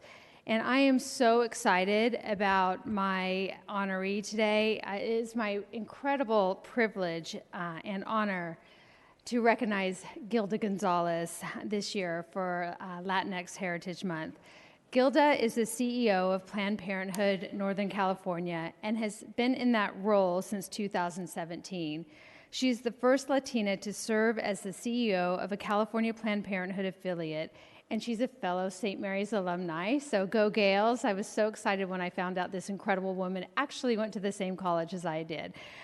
Gilda has dedicated her career to advancing health and equity outcomes for underserved populations, and that dedication makes her the perfect person to lead our local Planned Parenthood affiliate at a time when reproductive rights are under attack across this country. As a champion for healthy communities and increasing access to quality health care, Gilda's work could not be more important than this current moment in history. Throughout the pandemic, we've learned and relearned so many basic lessons about what it means to help each other through difficult times. Chief among those lessons has been that it's on each of us to step up and look out for one another, especially the most vulnerable members of our society. And that's exactly what Gilda Gonzalez and Planned Parenthood do each and every day. In light of the Supreme Court's horrific decision in the Dobbs case, women everywhere need women like Gilda Gonzalez now more than ever. As a woman and a mother of a teenage daughter, I cannot thank Gilda and her team at Planned Parenthood enough for their constant work and activism. Anyone in need of care can receive it at Planned Parenthood. No one will be turned away because of their immigration status, race, gender identity, sexual orientation, or ability to pay, no matter what. In fact, 3/4 of the people who get their health care here are San Francisco residents, and most of the remainder are people who work here in the city. These patients reflect the vibrant diversity of our communities. As the CEO of Planned Parenthood of Northern California, with a flagship clinic here in San Francisco in District 2, Gilda is a beacon to women across the country and a target, unfortunately, for right-wing hatred every day. I know I see the protests on Bush Street as I drive by the clinic every day. Despite the vocal opposition, which has grown stronger since the Dobbs decision, Gilda and her team never waver in their commitment and concern for the people they serve, and they never lose focus on the women whose lives are saved thanks to their work. Planned Parenthood has a long history here in San Francisco with roots dating back 90 years, and thousands of San Franciscans have received life-saving care here, including cancer screenings, pregnancy care, and critical health education. Gilda led the completion of the new Planned Parenthood facility in District 2, and I am committed to standing with her to make sure that we can sustain this mission and continue this tradition for another 90 years. So to Gilda and Planned Parenthood, thank you for joining us here today, for being a bright light during a very difficult year, and for all that you do every day for our community. Congratulations. I'm so proud to have you as my honoree for Latinx Heritage Month.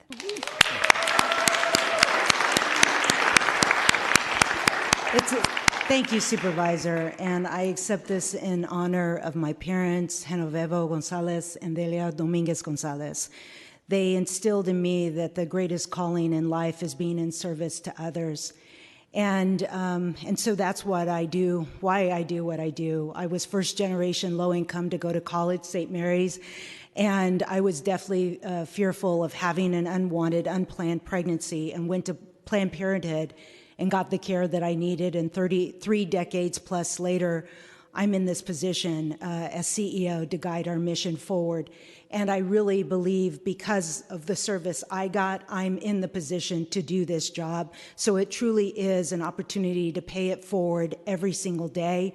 And I was so proud the day we opened the new flagship on Bush Street in March of 2021, and the very first patient that walked through the door, because I was lurching like a crazy person for the first patient to come through the door, was a Latina. And it was like just complete fulfillment for me and full circle. So every day, and I'm so honored and blessed to be amongst the other designees. It's very humbling. Thank you so much. Thank you.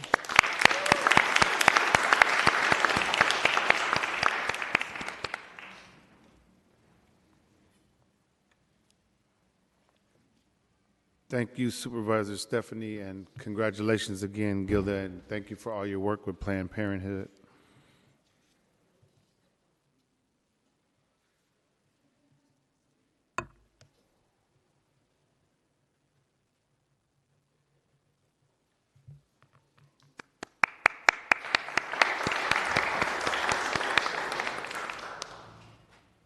So before I bring up my honoree, I do just want to state in agreement with Supervisor Ronan that I do know the number of Latino leaders that we have here in the city that really contribute to the success and the fabric of San Francisco. So I had to make a hard, easy decision today in selecting an honoree, but most certainly want to say congratulations to all of the honorees here today. Thank you so much for your work, but also for introducing a lot of Latino culture to all of us here in San Francisco as you do your work on the daily. And so today, in celebration of Latino Heritage Month, I am honoring Valentina Cedeno.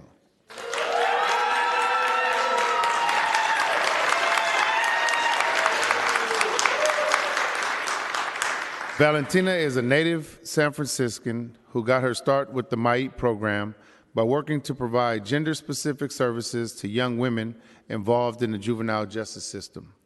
She also works to promote the leadership of young women in San Francisco as a whole. Valentina is passionate about juvenile justice reform and has dedicated her entire career to serving hard-to-reach and vulnerable populations. As the Reentry Services Program Manager at Young Community Developers, which I will absolutely take credit for, she is committed to assisting youth and young adults to successfully re-entering the workforce, improving economic mobility, and returning to their families and community. Valentina has been personally impacted by the system and has supported loved ones currently incarcerated for the last 2 decades. Her passion for community empowerment and healing continues to guide her work to disrupt systems that perpetuate the cycles of systemic violence inflicted upon Black and brown communities. Advocating for community-led strategies, economic justice, policy, and justice reform. Valentina has served on the closed juvenile hall work group, where she has helped to advocate for continued reforms in the juvenile justice reform movement. She has been one of the leads in promoting fathers' rights, making sure that fathers matter, and hosting family trips to help promote the father-child bond. Valentina is also one of the leaders in community response and has helped to create community-led practices that are used citywide. Thank you, Valentina, for your continued leadership to San Francisco and for being a voice for those who at times are voiceless. Your commitment and passion is appreciated, and District 10 is honored to have you working to serve the many youth and adults you impact every year. Corazón de Comunidad, and that's why her certificate has a heart on it, because we wanted to make sure that we honor you because you really are a heart of community, and we wanted to honor you here today. Thank you.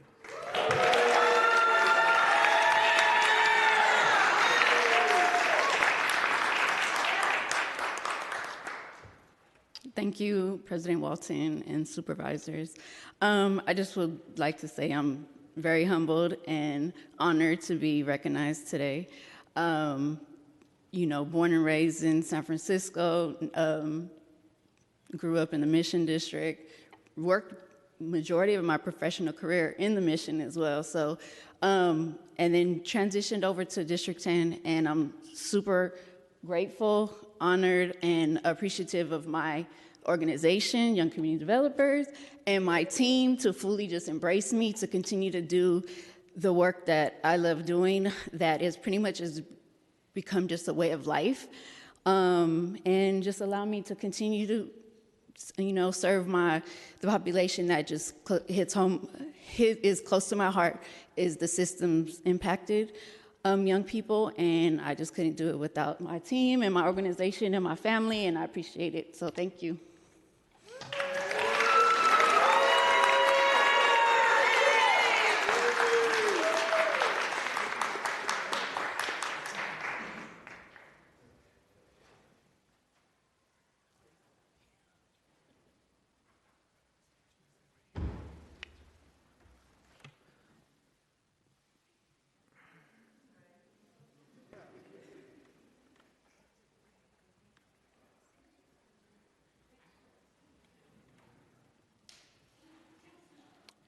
Supervisor Chan. Thank you. It truly is a privilege as a District 1 supervisor that I'm able to honor some of the Richmond District's most beloved community members. And I know that if I go around the Richmond, many would agree with me that they are the most beloved community members in the Richmond. The Bermejo family. Thomas, also known as Tommy, and Almy Bermejo founded Tommy's Mexican restaurants in the Richmond district in 1965. They have 5 children, Almy, Teresa, Candy, Tomas, and Julio. The Bermejo family has been supporting the Richmond community for 57 years. Amazing family. They support our community, breaking down cultural and language barriers with delicious food. Tommy's Margaritas, very well known. If you haven't tried it, you absolutely should. But they also have built the restaurants. It's not just a restaurant. It has been and it continues to be a community hub where people celebrate each other together in that space. The Bermejo family continues to build on the work. The Bermejo, the Bermejo children continues to build on the work of their parents. Almy and Tommy, Julio, I think that they're here with us today. And they have, especially Julio, has been named the Tequila Ambassador for North America by the Tequila Regulatory Agency and travels all over the world talking about tequila. I want his job. But that tells you that is someone that really loves the community, knows the community, and continue to share that culture and share that love for their culture all around, and that it's a real commitment. But also Almy, a daughter that I know, Almy, she couldn't be here today, but she has been named the Region 9 Administrator for the U.S. Small Business Association. Amazing. But that also tells you about this family. That is so much more, again, about the restaurants in the Richmond. It is just about their legacy. It is about their community. You can see that in their family, with their children, all of it. But I am so honored, though. I'm so honored today to be able to present to you not just the family, but really the matriarch of the family. She is. And just wanted to thank you and thank the way that you raise your family, that all of you truly are the heart of our community. Thank you.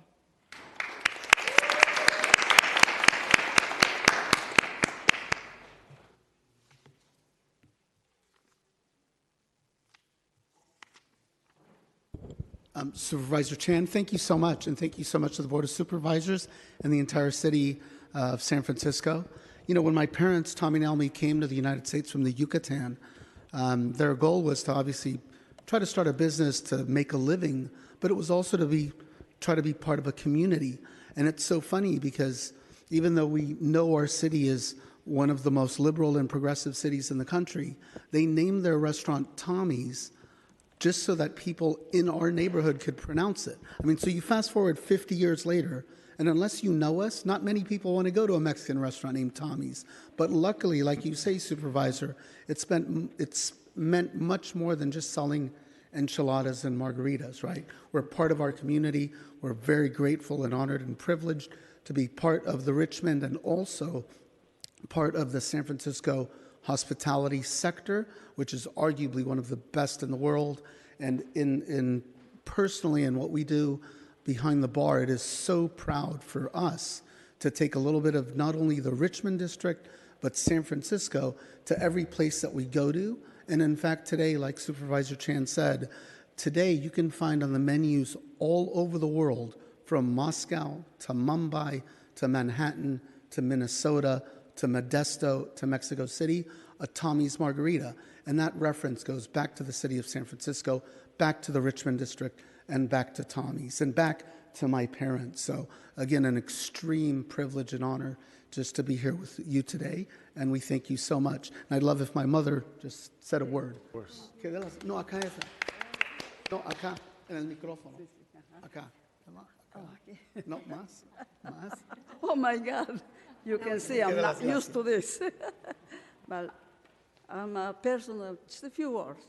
Thank you very, very much to the supervisors, to everybody, to San Francisco that opened his heart to us. Thank you so much. Gracias. Thank you. Thank you. Oh, Elo, tómanos una foto.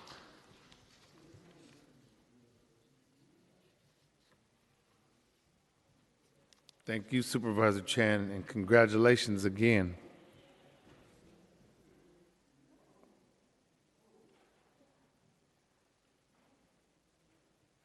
Oh, nice.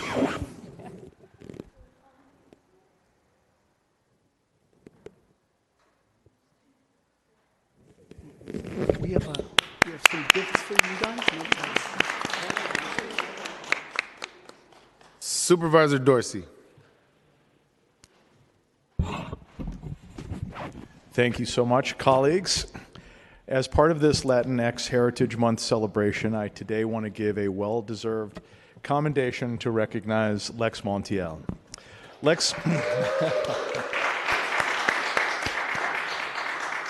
Lex is the owner of the SF Eagle, a beloved leather bar and legacy business in the South of Market neighborhood.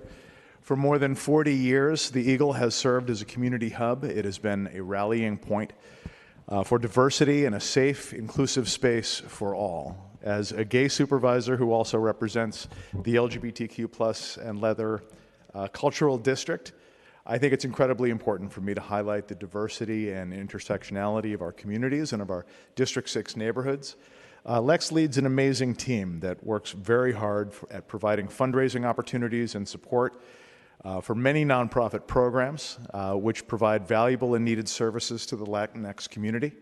Among those programs that benefit from the fundraising and work at the SF Eagle are Aguias SF, Bears of SF, Onyx, the SF Softball League, Tenderloin Tessie's Holiday Dinner, Golden Gate Guards, and the Exiles. Lex also makes significant contributions himself to these fundraising totals.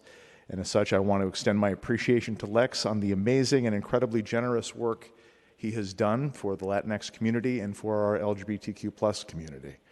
And so before I present this certificate of honor, encased here in authentic leather, it is. I'd like to express to Lex how honored I am to celebrate you, an accomplished community leader and a widely admired entrepreneur, as my honoree for Latinx Heritage Month, and invite you to say a few words. Thanks so much.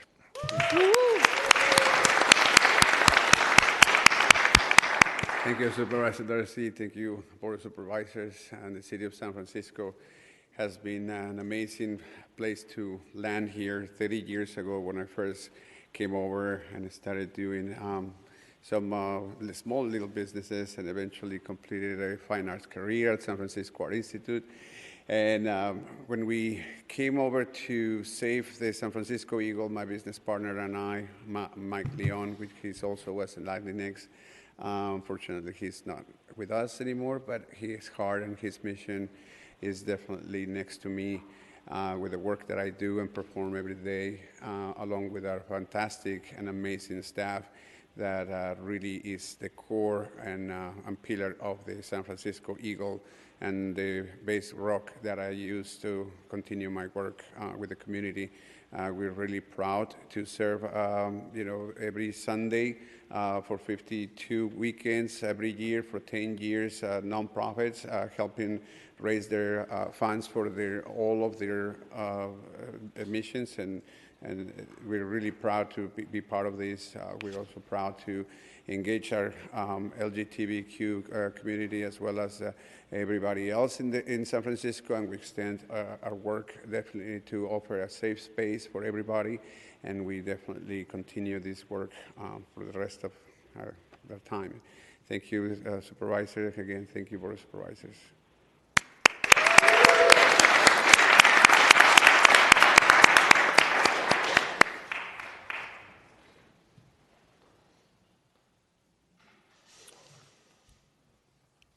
Thank you, Supervisor Dorsey, and congratulations, SF Eagle and Lex.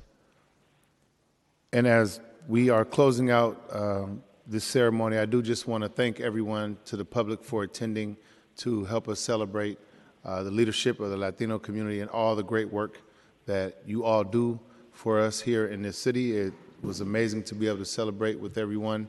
And again, happy Latino, happy Latinx, happy Hispanic Heritage Month. And yes. And Madam Clerk, this includes our 2:30 p.m. special order. Would you please call for our first 3 p.m. special order items 19 and 20?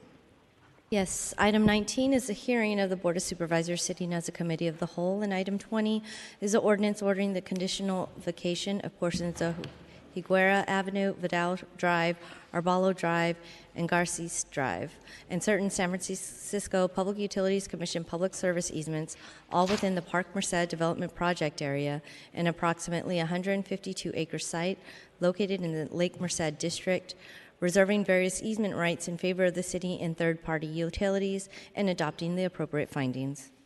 Thank you, Madam Clerk. Colleagues, we have before us a committee of the whole on the street and public easement vacation order for the Park Merced Development Project. I would like to invite Jonathan Cherry, the project manager of this project at the Office of Economic and Workforce Development, to present on the ordinance. Thank you, Jonathan. Thank you, President Walton, members of the board. Let me just get the slides up, please.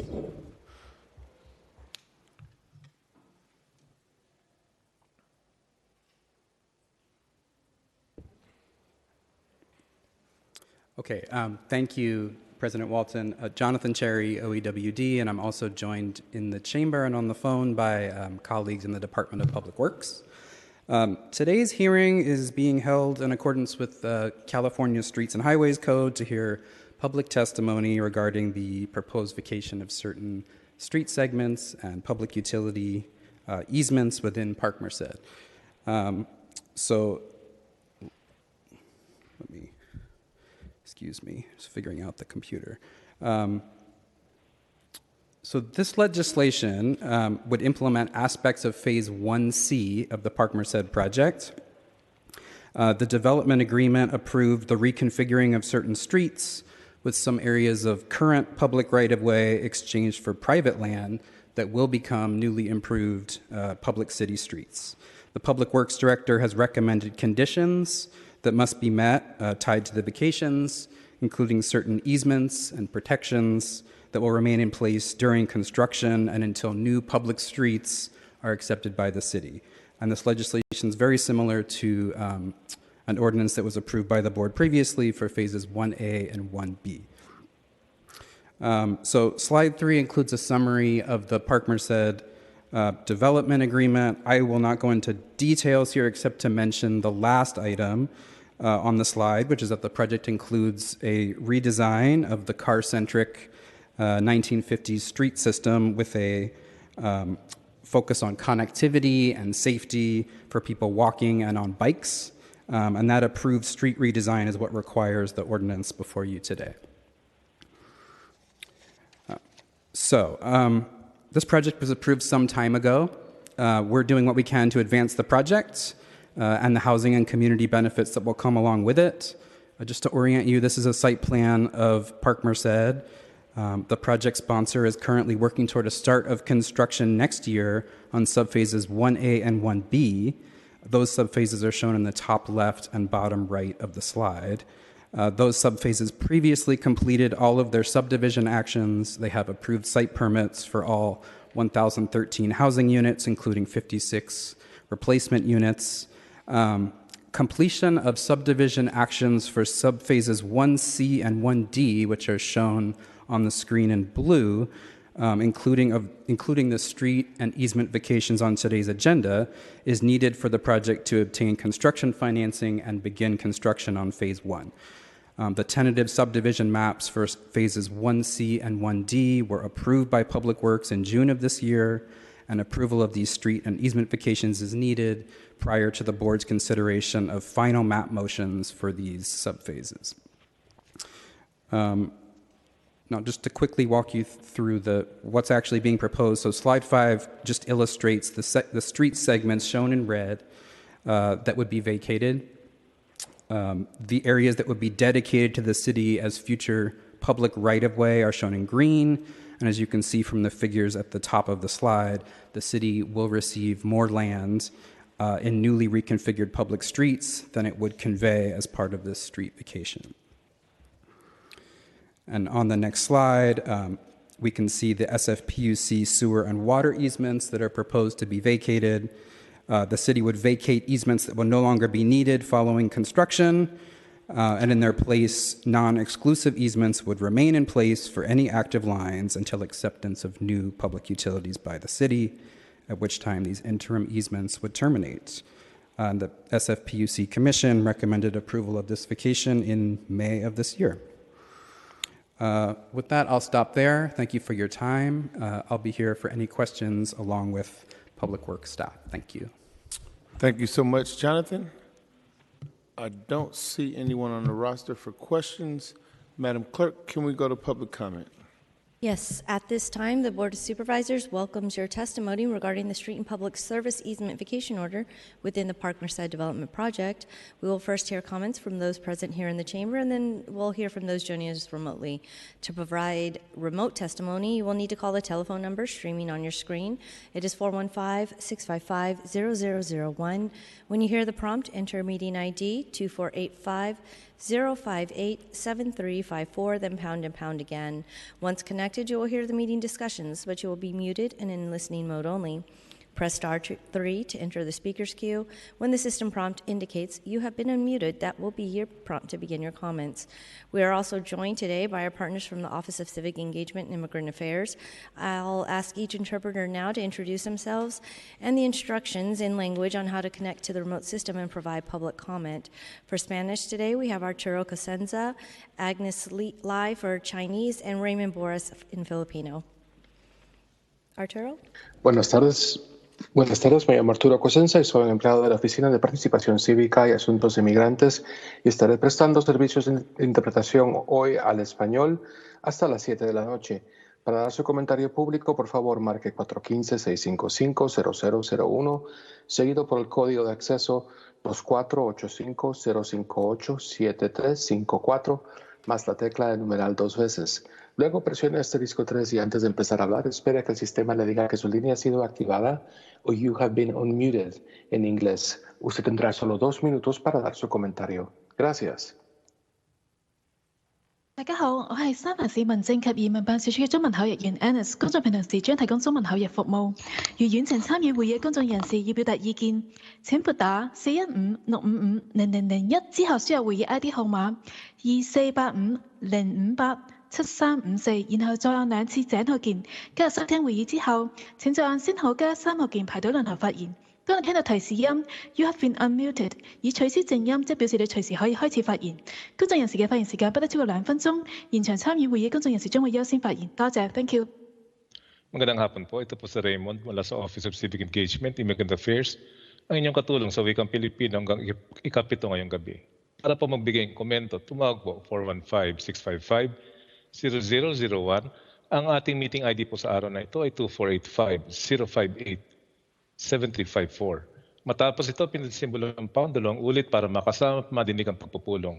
Kapag dumating na sa paksang interesado kayo, pinutin po ang star 3 para masama kayo sa hanay ng mga nais magsalita. Hintayin po ang hudyat na maaaring magsalita o marinig ang you have been unmuted. Maaari magbigay komento sa loob ng 2 minuto. Maraming salamat po. Thank you. Thank you, Arturo, Agnes, and Raymond for being here with us today. We appreciate your service, your language services. All right, for those joining us here in the chamber, we are prioritizing your public comment. Please line up to speak against the curtains, your right, my left, and we ask that you adjust the microphone when you get to the podium and speak directly into the mic. We are setting the timer for 2 minutes. Sir, if you could please come forward. You can come forward to the podium. Thank you very much. My name is Glenn Rogers. I'm a landscape architect, and I am a editor for the Coalition for San Francisco Neighborhoods newsletter, and I write for the West Side Observer. I do send my information to you folks. I hope you get a chance to take a look at them, especially the article regarding the Youth Guidance Center, which I thought was very helpful, and I think if you got a chance to read it, you might really enjoy it. But today, what I'm here is to discuss the vacating of Park Merced. You know, it turns out that San Francisco has a 6% vacancy, 6% exodus of people leaving the city. I think Supervisor Preston had pointed out to the mayor that 40,000 residents or units in San Francisco are vacant. And Mike Farah, when he spoke to the Park Merced management, they offered that 30% of Park Merced is presently vacant, or that is to say, without anyone living there. And so the idea of making more housing available, and by the way, this is not inexpensive housing. This is affordable, which is over $150,000 a year, or market rate housing is only going to add to the vacancy rate in San Francisco. Not only that, you build housing, nobody moves into it, you cause a recession. That's what Proposition M was all about in the past. Thank you for listening to me. Thank you so much for your comments today. All right, seeing no one else here in person to provide comment, where Mr. Kevin Lamb from the clerk's office is assisting us today on the remote line. He's checking now to see if we have any callers in the queue. If you have already called in and have not already done so, please press *3 to line up to speak and wait until the system indicates you have been unmuted, and that will be your cue to begin your comments. Mr. Lamb, could you put the first caller forward?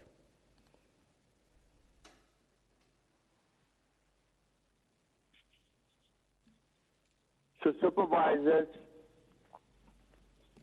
all of you were given an opportunity to say something about this project. And all of you chose not to say anything. And if we are going to go about doing business like this, where we talk about climate change, where we talk about conserving water, where we talk about quality of life issues, we just talk about it, but there's no action. For the longest time ever, I brought to the attention of the city and county of San Francisco that there were over 30,000 homes vacant. Many would not believe me. Today, arbitrarily, you all say 40,000, arbitrarily. But as the gentleman spoke earlier, thousands of decent San Franciscans are leaving San Francisco. And not a whimper from the Board of Supervisors. Some of you all are in cahoots with the big developers. Some of you all are in cahoots when we had the redistricting. We know this. We are monitoring you all. As representatives, you all have to do your best to serve the taxpayer and the citizens of this great city and county of San Francisco. If you do not do it, shame on you. Thank you, Mr. DeCosta, for your comments. Thank you. Mr. Lamb is checking to see if we have any other callers in the queue. It does appear we have one caller left. If you are one of the 7 who are waiting in, have already called in and you have not already done so, please press *3 to enter the queue. Mr. Lamb.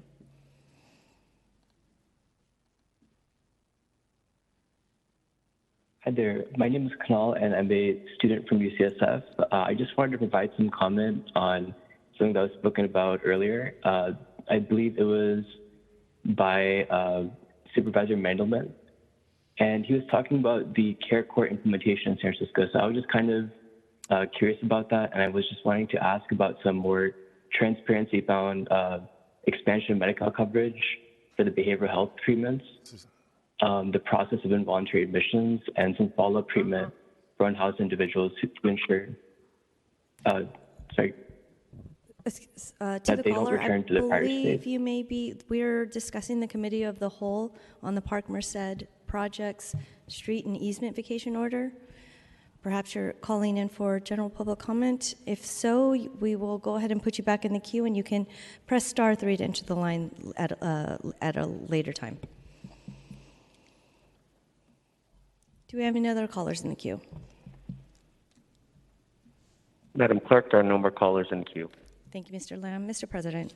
Thank you, Madam Clerk, and thank you for everyone who called in. Seeing no other speakers, public comment is now closed. Colleagues, any questions or statements? Seeing no one on the roster, this committee of the whole has now been heard and filed. Madam Clerk, would you please call the roll for item number 20? On item number 20, Supervisor Mandelman. Mandelman, aye. Supervisor Marr. Marr, aye. Supervisor Melgar. Aye. Melgar, aye. Supervisor Peskin. Aye. Peskin, aye. Supervisor Preston.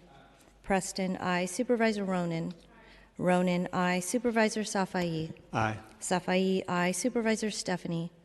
Stephanie, aye. Supervisor Walton. Aye. Walton, aye. Supervisor Chan. Chan, aye. Supervisor Dorsey. Dorsey, aye. There are 11 ayes. Thank you. Without objection, this ordinance is passed on first reading unanimously. Madam Clerk, can you please call the next 3 p.m. special order, items 21 and 22? Yes, item number 21 is the hearing of the Board of Supervisors sitting as a committee of the whole to consider item 22, which is the ordinance approving an amendment to the Trans-Bay Redevelopment Plan to increase height and bulk limits on Block 4 of Zone 1 of the Trans-Bay Redevelopment Project area and making the appropriate findings. Thank you, Madam Clerk. Supervisor Dorsey.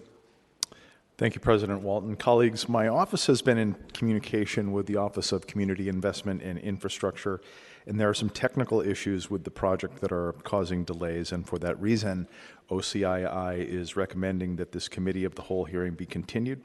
So I'd like to make a motion to continue items 21 and 22 to November 1st. Thank you, Supervisor Dorsey. Do we have a second? Seconded by Supervisor Mandelman. Madam Clerk, on the motion to continue the items to November 1st. Mr. President, would you like to take public comment on the Yes, definitely. Thank you so much. Of course. For members of the public who are joining us today, we will be hearing your testimony regarding the continuance of the redevelopment plan amendment for the Trans-Bay Redevelopment Project Area Zone 1, Block 4. If you are here in person, we would ask that you line up to speak now. Against the curtains, your right, my left. If you are joining us remotely, please call 415-655-0001. Enter the median ID 2485-058-7354, then pound and pound connect again. Once connected, you'll be hear the meeting discussions, but you'll be muted and in listening mode only. Press *3 to enter the speaker's queue. If the system when the system indicates that you have been unmuted, that will be your cue to begin your comments. I'll once again ask our partners from OSEA to provide direction in their language on how to connect to the remote system and provide comments. Arturo, Agnes, and Raymond. Thank you, and I just want to remind everybody, public comment is specific to this committee of the whole, and right now there's a motion to continue this hearing to November 1st, and that is what we're taking public comment on. Thank you, Madam Clerk.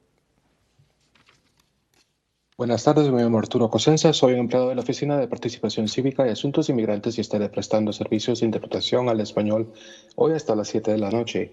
Para dar su comentario público, por favor, marque 415-655-0001, seguido por el código de acceso 2485-058-7354, más la tecla de numeral 2 veces. Luego presione asterisco 3 y antes de empezar a hablar, espera que el sistema le diga que su línea ha sido activada o you have been unmuted en inglés. Usted tendrá solo 2 minutos para dar su comentario. Gracias. 大家好，我係三藩市民政及移民辦事處中文口譯員 Annis， 工作評論時將提供中文口譯服務。如演前參與會議公眾人士已表達意見，請撥打415-655-0001之後輸入會議 ID 號碼2485-058-7354，然後再按兩次井號鍵。今日收聽會議之後，請再按先號加3號鍵排隊輪候發言。當你聽到提示音 You have been unmuted 已取消靜音，即表示你隨時可以開始發言。公眾人士嘅發言時間不得超過2分鐘。現場參與會議嘅公眾人士將會優先發言。多謝 ，Thank you。 Magandang hapon po. Ito po si Raymond mula sa Office of Civic Engagement, Immigrant Affairs, ang inyong katulong sa wikang Pilipino hanggang ikapito ngayong gabi. Para magbigay ng pahayag, tumawag po sa 415-655-0001.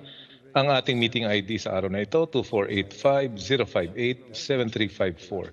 Matapos ito, pinasimulan tamang 2 ulit para makasama at madiling ang pagpupulong. Kapag nais magpahayag, pindutin po ang star 3 at hintayin mo ang hudyat na maaaring magsalita o marinig ang katagang you have been unmuted. Maaaring magbigay ng komento sa 2 minuto. Maraming salamat po. Thank you. Thank you all three for being here with us today. If you are here in person and would like to speak, please line up now. Seeing no one here in person, Mr. Lamb is checking to see if we have any callers in the remote queue. Madam Clerk, there are no callers in the queue. Thank you, Mr. President. Thank you. Seeing no other speakers, public comment is now closed. Supervisor Peskin. Thank you, President Walton. I guess this is there somebody here from OCII?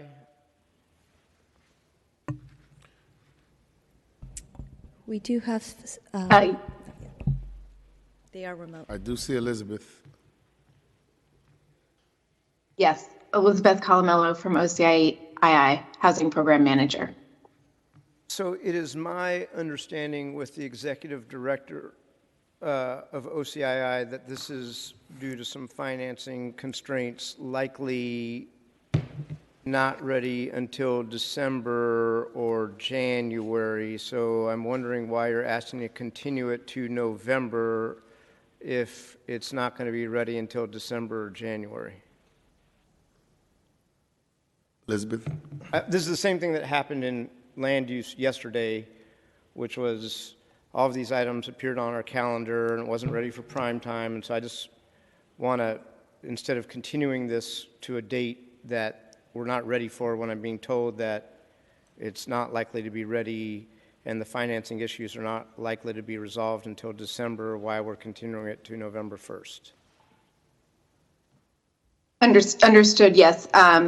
Supervisor Peskin, we are continuing it to November 1st related to an issue regarding the general plan amendment portion of what we're asking to be approved, which becomes effective 90 days after introduction, regardless of whether or not, if the board does not act. So we want to make sure that we have an opportunity to address that before it happens. So respectfully, cart before horse in the supervisor's opinion, which is, I think, given that you guys jumped the gun on the general plan amendment, and I said this yesterday in committee, the appropriate thing to do in order to stop that 90-day clock from ticking is for the Department of City Planning to withdraw and then reintroduce when you guys are ready. Alternatively, we can deny it so that when it is ready, you can reintroduce it, but I don't think you want us to do that because then there,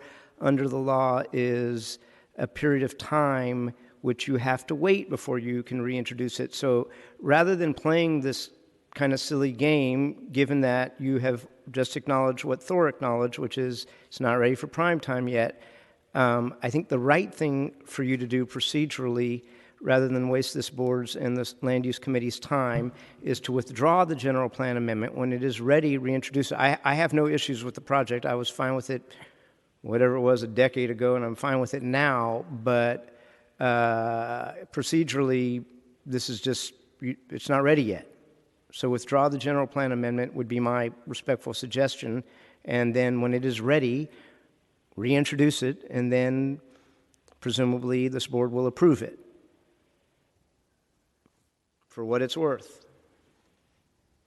Elizabeth, do you have a response? I just wanted to, our general counsel, James Morales, is here. Did he want to weigh in on the procedural issue here?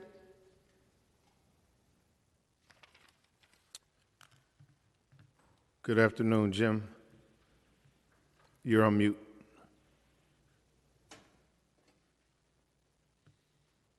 Good afternoon, President Walton, members of the board. We are looking at the very issue of, with the city attorney's office and the planning department, of the ability to withdraw this without having it deemed to be a disapproval. We have been looking at this issue ever since it arose late last week, and we are concerned that if the withdrawal is deemed to be a disapproval, which is the concern of the city attorney's office, that we would then be in this one-year cooling off period where we wouldn't be able to reintroduce the project. So we understand that it's not a perfect solution here to continue until November 1st, but it gives us time to figure out this question of whether we can resubmit the general plan and start that clock again. So, Councilor Morales, through the president, I've been asking these questions for a little while, and I don't want to render legal advice that I'm not qualified to render, but I think a withdrawal is a withdrawal and a denial is a denial, and that triggers the year cooling off period. I think if the planning department withdraws it, and we can refer this to our council here in these chambers, it is not a denial. It is as though it never appeared. Thank you, Supervisor Peskin. Deputy City Attorney Pearson, how would the Planning Commission withdrawing this item be a denial by this Board of Supervisors when we never had a chance to deny it? Deputy City Attorney Ann Pearson. So the general plan amendment is not before the board today. That was agendized in committee yesterday. So I think the question before the board right now is how to dispose of this item. I think we've heard that the program is not yet ready for this board to act, and so there's been a proposal to continue it to a date certain. Perhaps that date certain is not enough time for them to figure this out or get their ducks in a row, so maybe continuing it to a later date makes more sense. As to the general plan amendment, it was agendized in committee yesterday. I was made aware only just before committee that there were these time concerns. And as people have represented, once the general plan amendment is referred to the board has 90 days to act on it. And if they fail to act, it is deemed approved. So we recommended that the committee continue the item just so we can advise the best way to have it retracted. And we wanted to make sure we avoided any consequences, such as inadvertently rejecting it and triggering the year delay. So I do think in the end what will happen is what Supervisor Peskin has described, that it will be withdrawn and more time will be available to the board and to the developers to work on the project. Thank you. And so I think for purposes of today, I definitely am in line with supporting Supervisor Dorsey's motion to move this to November 1st, but do want to make sure that in the future we look at all of our options before we come to the Board of Supervisors, because to Supervisor Peskin's point, it does none of us any good if we have to continuing. And seeing no one else, thank you so much, Elizabeth and Jim, for appearing this afternoon. Public comment has been closed. We do have a motion on the floor to move these items to our November 1st meeting made by Supervisor Dorsey, seconded by Supervisor Mandelman. Madam Clerk, on the motion. On the motion to continue, Supervisor Mandelman. Mandelman, aye. Supervisor Marr. Marr, aye. Supervisor Melgar. Aye. Melgar, aye. Supervisor Peskin. Aye. Peskin, aye. Supervisor Preston. Preston, aye. Supervisor Ronan. Ronan, aye. Supervisor Safai. Safai, aye. Supervisor Stephanie. Stephanie, I. Supervisor Walton. Aye. Walton, I. Supervisor Chan. Chan, I. Supervisor Dorsey. Dorsey, I. There are 11 ayes. Thank you so much, Madam Clerk. Without objection, the motion to continue items 21 and 22 to the November 1st regular board meeting is approved unanimously. Madam Clerk, let's go back to item number 14. Yes, item number 14 is an ordinance to approve the surveillance technology policy for the police department's use of non-city entity surveillance cameras and establishing a sunset date 15 months after the effective date of the ordinance. Thank you. Supervisor Ronan. I wanted to offer up some potential amendments to this ordinance, but I'm happy to talk after anybody wants to talk about the underlying legislation. It's however you want to do this, Supervisor Ronan. I don't know if you want to wait to see if there's discussion or if you want to read them in for the record. I think it Your sounds call. like Supervisor Peskin and Chan who, you want to go after me. Supervisor Peskin, me, Connie. Supervisor Chan. Got it. So why don't we start with Supervisor Peskin? It looks like everybody else withdrew their name. Thank you, President Walton. Thank you, Supervisor Ronan, for that generous offer. I just wanted to put this in a little bit of context over the last several years, dating back to 2019, when most of you who are members of the board at that time supported the creation of a new section of the Administrative Code, Chapter 19B, which was a provision that was actually not a San Francisco first. I think we were the 7th municipality in the state of California to adopt legislation which required all of our city departments to make public what types of surveillance technology they were in possession of, how they used it, for what purposes, and what the protocols around the use of that technology are, ranging from who the data is shared with, what city employees have access to the data, how long the data is stored, a series of use policies.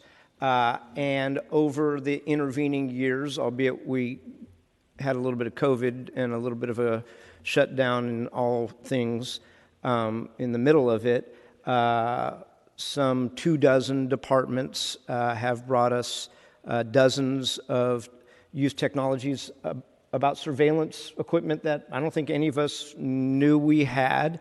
And I think it's been a very important, transparent policy that is not only for us and the public to know, but actually makes the departments think about these technologies and makes them think about what is appropriate in a very quickly evolving field of emerging technologies. I mean, these are not just surveillance cameras, which is the subject of what this particular policy is about. They're everything from numerous technologies at the airport, license plate readers on muni buses, drones, you name it.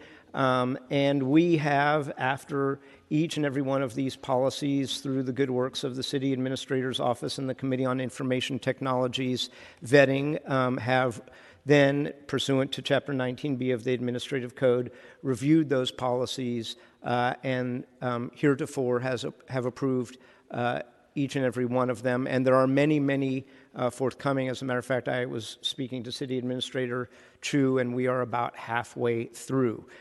In the first 3 years since this law has been on the books, I will say that the San Francisco Police Department was not anxious to, nor did they comply, nor were they forthcoming in bringing any surveillance use policies to this Board of Supervisors, or that matter to the Committee on Information Technology.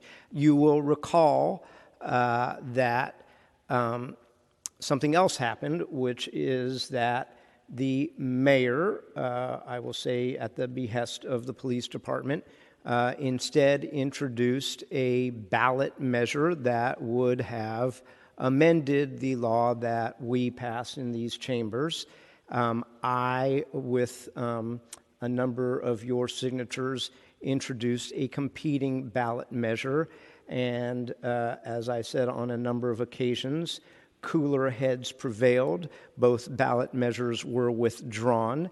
And the workout was that the police department was encouraged to walk in through the indoor with their use policies. This is the first of many. This does not. This only scratches the surface of the use policies that the police department needs to bring to us. There, by the way, are a number of other departments that are waiting in the wings that have been through COIT and will be before the Rules Committee in the weeks ahead. This policy was introduced by the mayor some 5 months ago, was leading up to that the subject of a number of negotiations, and since it has been introduced, has been changed. The version that is before you after 4 public hearings is version number 3, and there are earlier versions that aren't even a part of that list.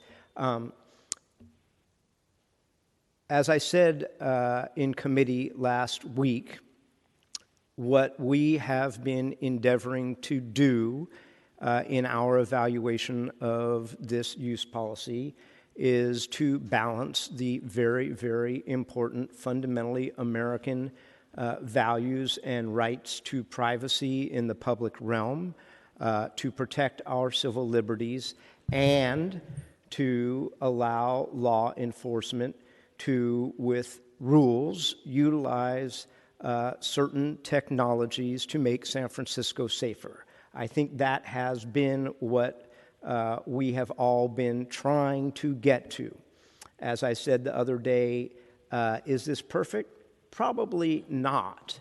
Is it worth a try? I think so. And to that end, I offered, and what is before us today, is what I think is a very significant amendment that does not exist in any of the other policies, by the way, including live monitoring policies that we voted for unanimously for the SFMTA in their subway stations. They do have that allowance with certain provisions and restrictions around it.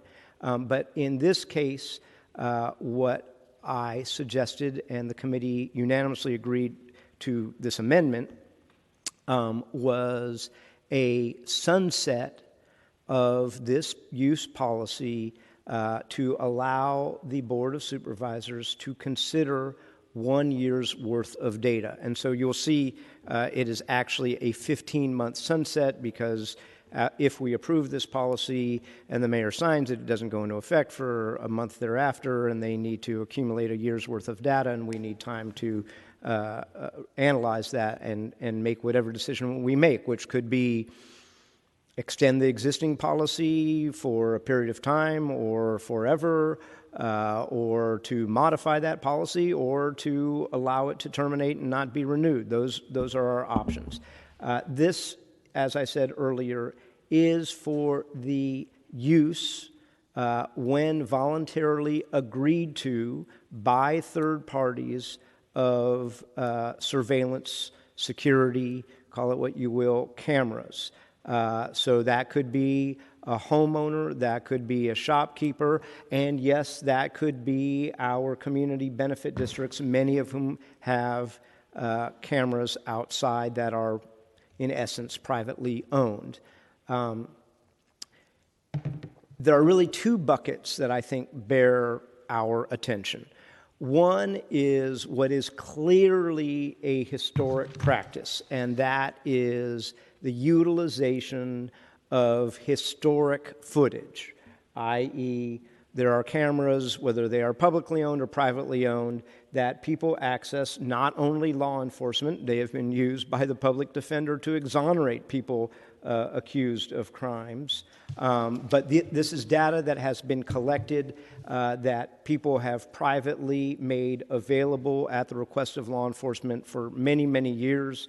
Goes back to the days of the camcorder that was used to videotape the brutal attack on Rodney King and has been used and evolved in many ways since then. The second bucket is, I think, the much more controversial bucket, and that is the use of live monitoring beyond exigent circumstances. And I have heard and listened to and worked to narrow, but I think appropriately so, at least for our one-year test, the use of live monitoring to the two allowances beyond exigent circumstances that are set forth in the use policy. I realize that is anathema to some. I am willing to give it a try. So I just wanted to give that background. It was a split vote in committee with myself and Supervisor Mandelman voting to send it with a positive recommendation to this board, and Supervisor Chan, who dissented, and I respect in that dissent. So I wanted to kind of give that outline. I do also want to offer, because Supervisor Ronan shared some suggested amendments that I'm sure she will speak to with me, and one of them I indicated some time ago to various interested parties, including the public defender himself, I thought was worthwhile. And while we have set forth metrics as to what we want in quarterly reporting and the report that we consider after a year, I think there's some metrics that could be added. And so I know that we will talk about all of these things, but I am certainly prepared to support and will disseminate to all of you here in a second some language that is actually even a little more robust than what was in Supervisor Ronan's amendments that she will speak to. So in closing, I will say this, which is I'm quite proud of 19B, because absent 19B, we wouldn't be talking about this. The practices would have gone on without rules, whether they were historic practices or new practices. There was no oversight, there were no policies, there was no public discussion. The fact that we are having this discussion is remarkably important. The fact that we are actually saying, whether we all agree or not, these are the rules going forward, and you have to show us what you did, and every time that you use live monitoring, and who granted that permission, with what articulatable, credible reasons, and what was the result of that, and did it make San Francisco safer? I think we wouldn't be having those conversations absent 19B. So I don't want to... It's ironic for me because there are people who are very unhappy with this, and I keep reminding myself and others that we would not be having this conversation had we not all had this transparent accountability law that we originally passed. With that, thank you for your indulgence, colleagues. Thank you so much, Supervisor Peskin. Supervisor Ronan?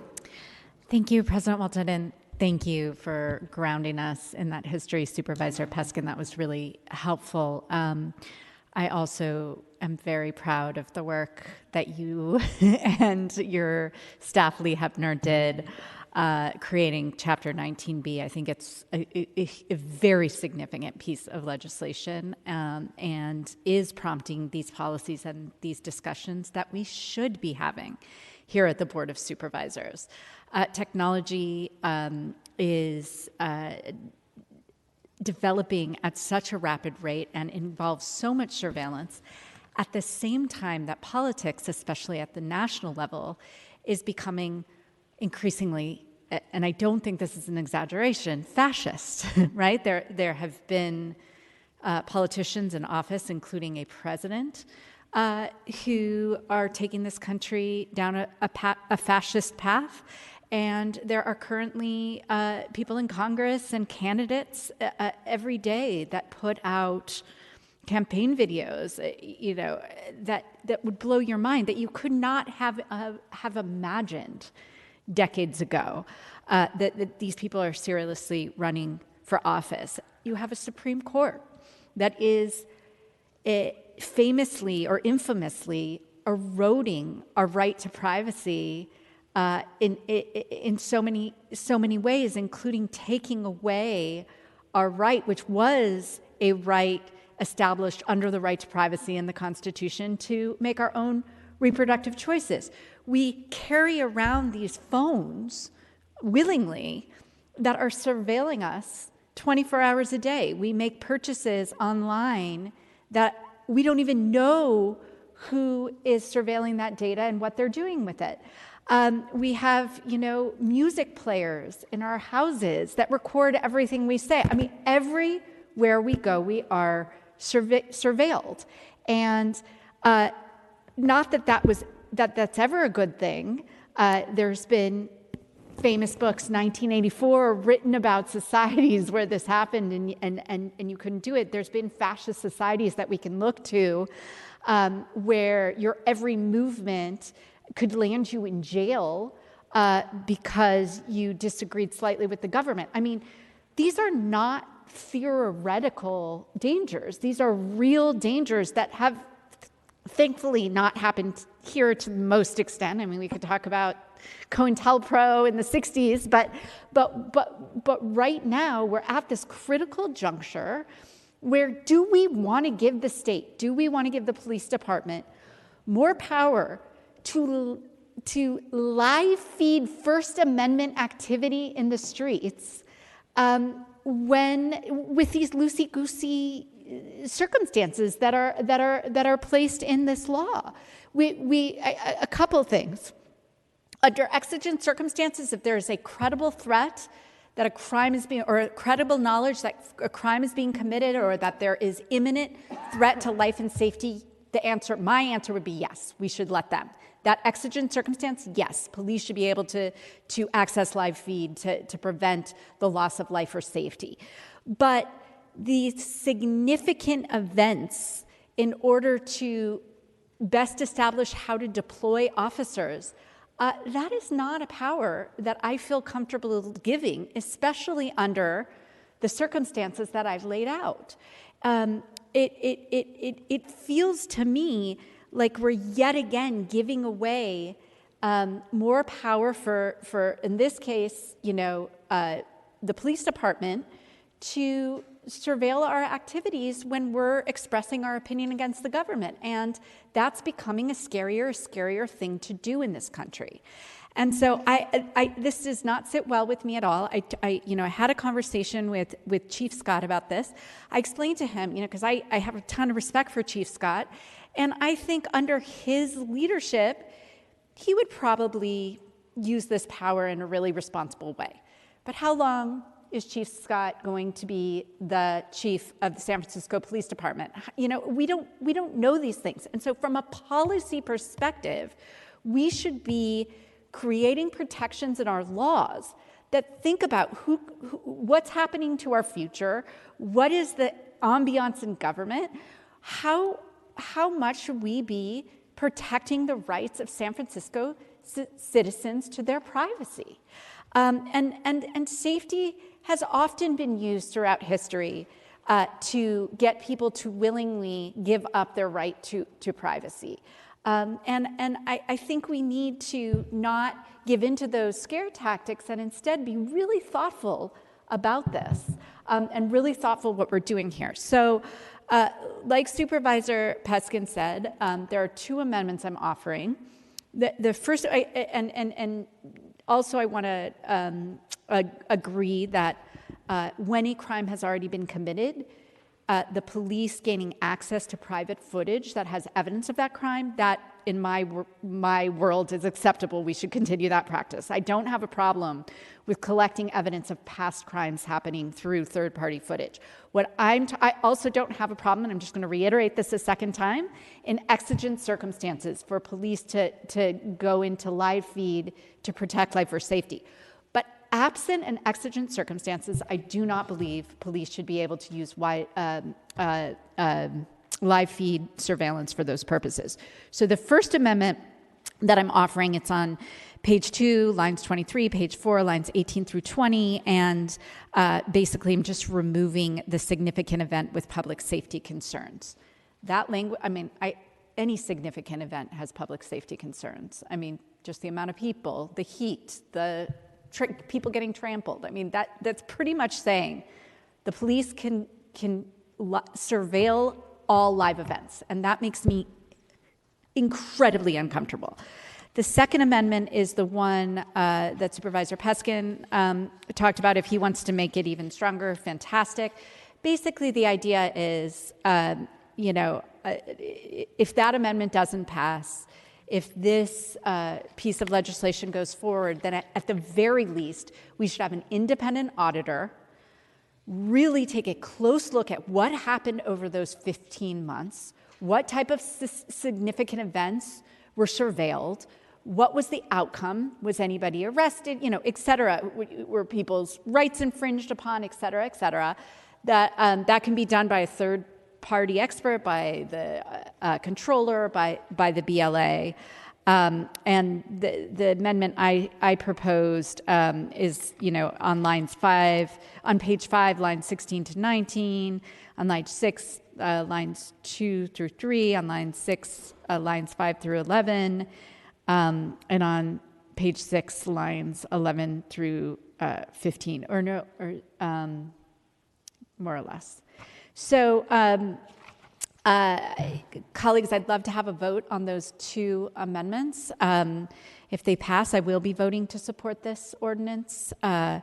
If they don't pass, I will be opposing it. And I really, really, really think we have to consider this really, really carefully.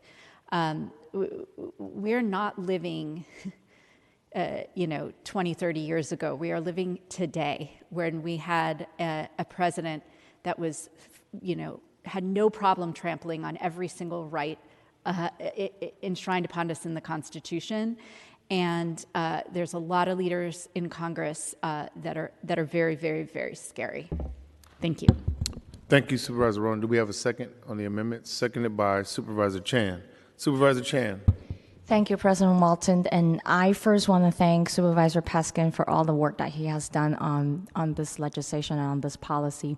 And I have, sat through the Rules Committee for a total 4 hearing. For the very least, I was one of the signature that signed on for the ballot measure. So all which is to say, again, I'm just so grateful to Supervisor Peskin and his leadership on this issue. And for me, I also just wanted to help us remember that he also was the author that prevent our law enforcement to use facial recognition technology in San Francisco, and that was overwhelmingly supported by San Francisco voter as well. That said, Supervisor Peskin has really been leading the issues on protecting the city's privacy rights, as well as balancing the for public safety. That said, I voted in dissent of this because I have a lot of questions around live monitoring. I also wanted to thank Supervisor Ronan for also working on language to further define, to further, clarify, and just trying to narrow down the scope of live monitoring. With both Supervisor Peskin's work and Supervisor Ronan's amendment today, that we're narrowed down the scope of live monitoring. We're clarifying some of the protocols and process. We have put in a sunset date of 15 months from the time that it's implemented. I think that those are good measures of safeguard, but like Supervisor Peskin has said, is this enough? Is it good enough for the time being, for 15 months perhaps? But from where I stand, I think that even with the 15 months, what we are looking at right now is not enough to safeguard civil rights, is not enough to safeguard our city's privacy rights when so much is at stake. I also do believe, especially given some of the conversations that we have at Rules Committee, including an example that some of you probably have heard and read about, is the catalytic converter theft or incidents, I should say, allege that there was suspect, live witness, there was live video, but the suspect was let go nonetheless. Many reasons for it, but that also is a good example that whether it's live witness or live monitoring, does that really make us safer? Is it really actually help the police doing their work? Raise a lot of question.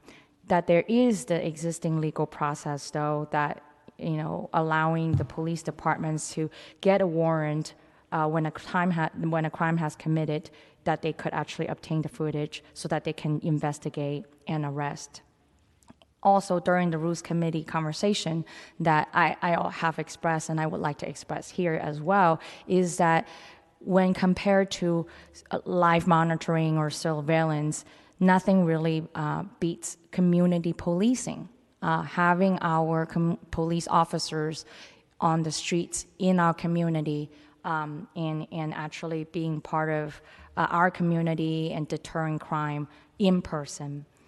So with that, I am supportive of the Supervisor Ronan's amendment proposed today, but I will, based on the principle of just not enough safeguard from this legislation, safeguarding our civil rights and privacy rights, that I still will be voting against this legislation. Thank you.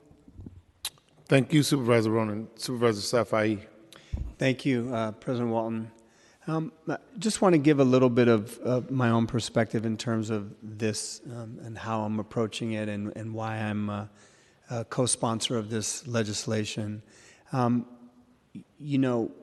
We all saw a lot of the live videos over the course of the last few years, retail establishments, small businesses, and others that were essentially had individuals going in real time and robbing, and in many ways with impunity.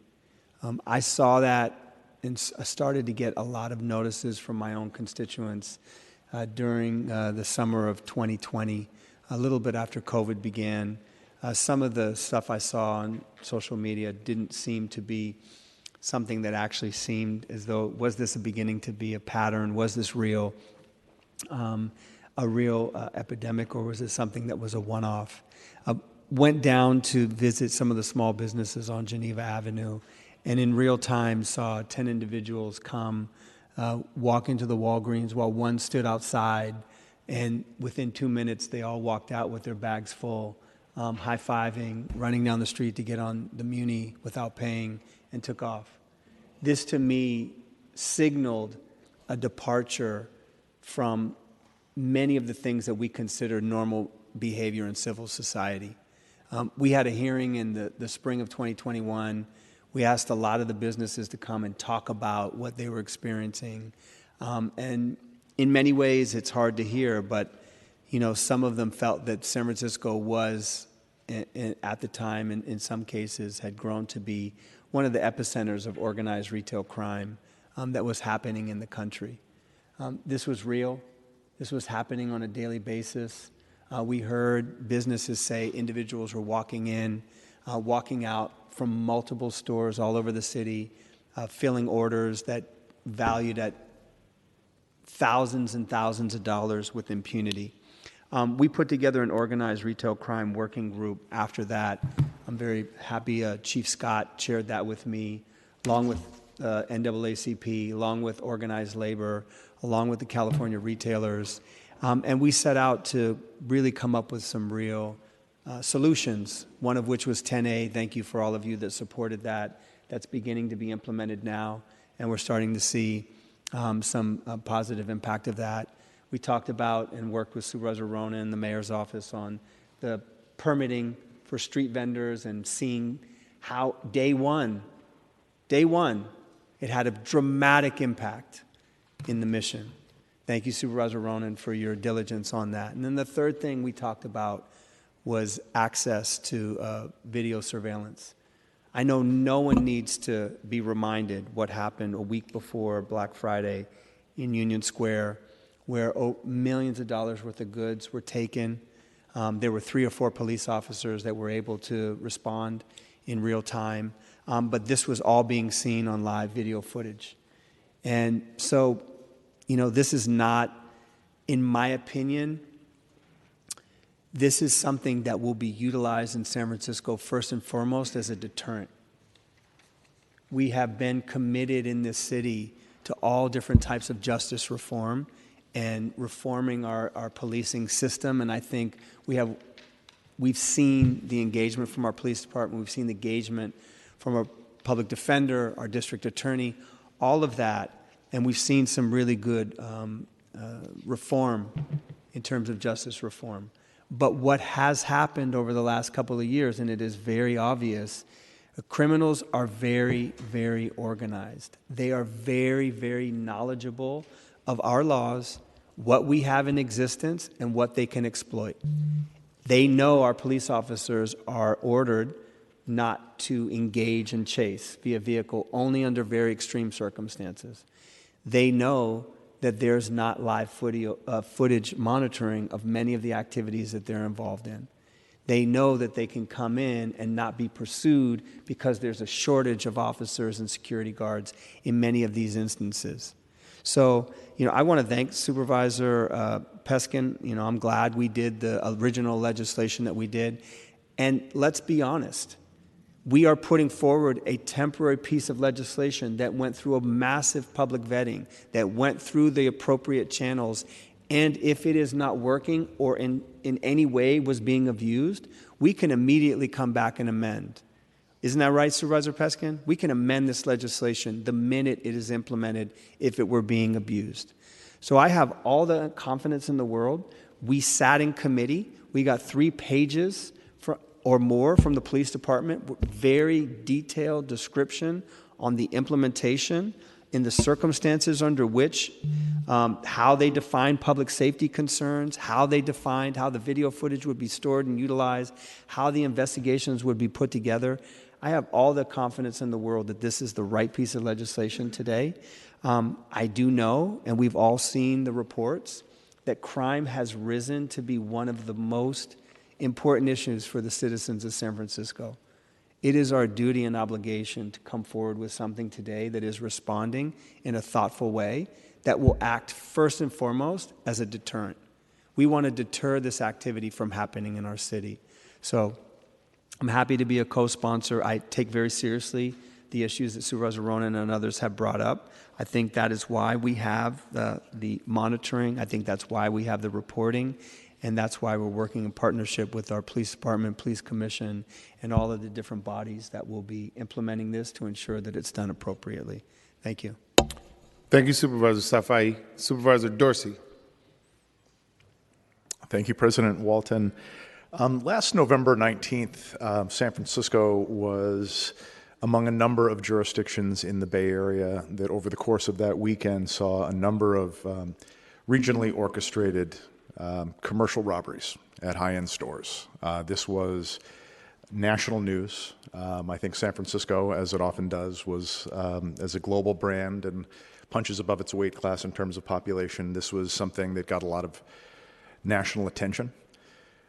In the immediate aftermath of that weekend, the cities of San Jose, Oakland, and Walnut Creek took steps to enhance their use of surveillance technology to deter that kind of criminal conduct.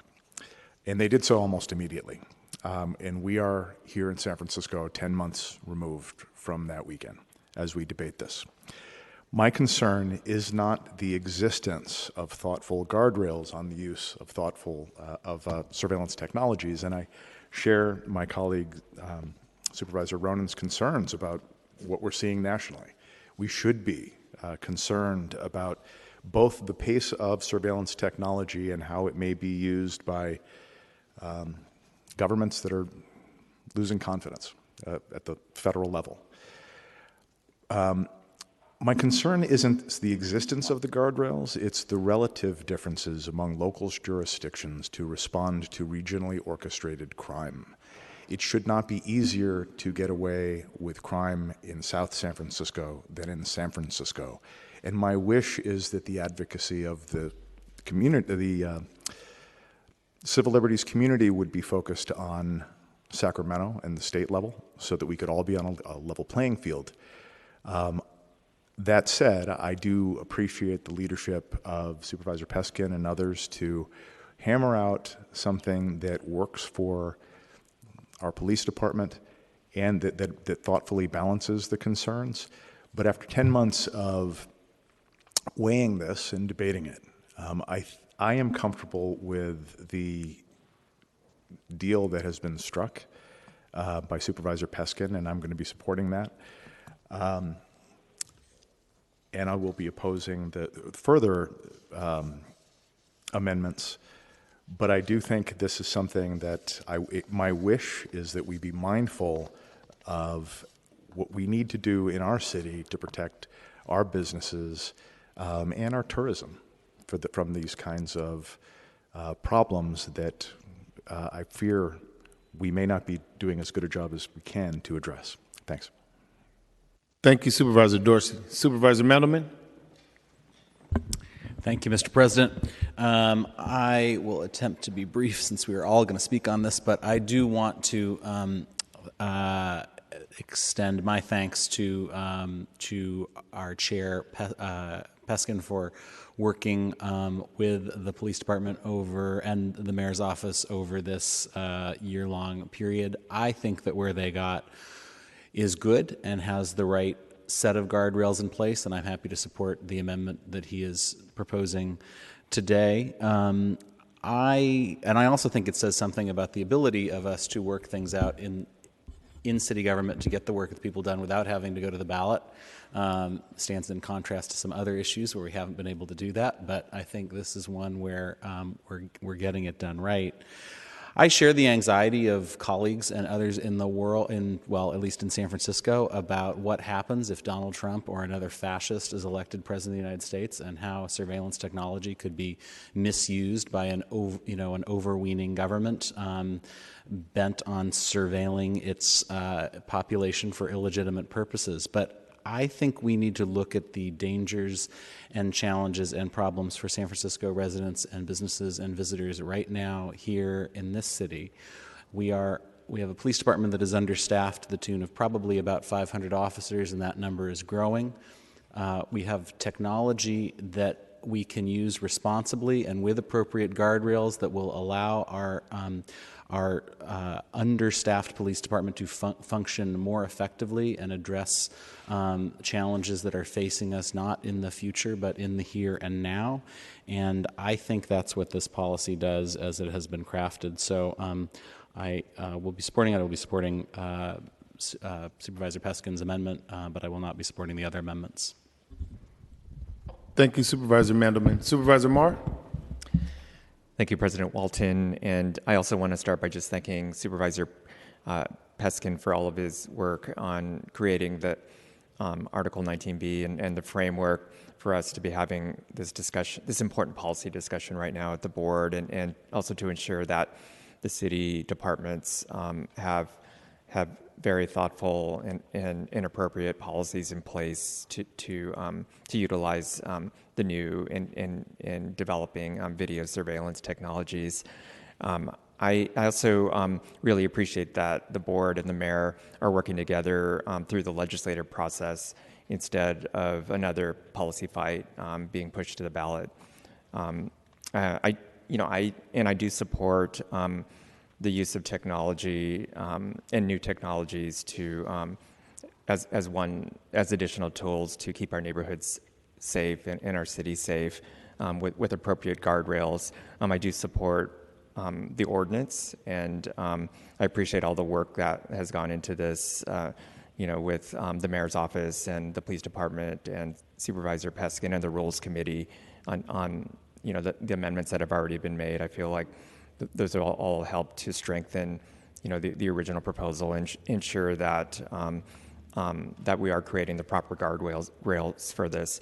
And particularly, I appreciate the 1 year, the fact that this is now a 1 year pilot program, and then after that period, we'll really be able to evaluate whether the policy did indeed help enhance public safety at large events and help the police, and whether it helped the police department investigate crime, and of course whether there was abuse of the policy or it was used in ways that may really infringe on privacy and First Amendment rights.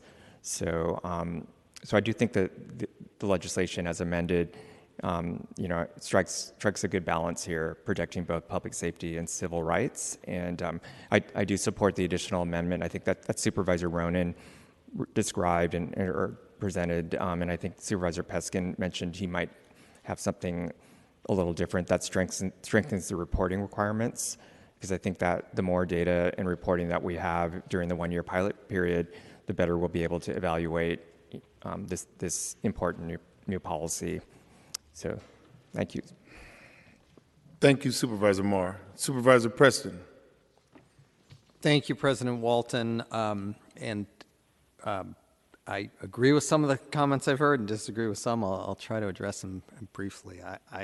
I will just say that I am struck by and saddened by how far we've come from 2020 and our shared, I thought, commitment to changing our city and our society from a society that over-polices, over-surveils, over-criminalizes, and over-incarcerates people, particularly black and brown people, to something different and a vision of something different. And it's sad to see to what an extent, mostly based on PR campaigns and false data, some of which gets repeated in these chambers, but most of which is from outside these chambers. We are led to scrap as much of that as quickly as possible and move toward more and more police, more and more surveillance, and more incarceration. So that is my editorial comment.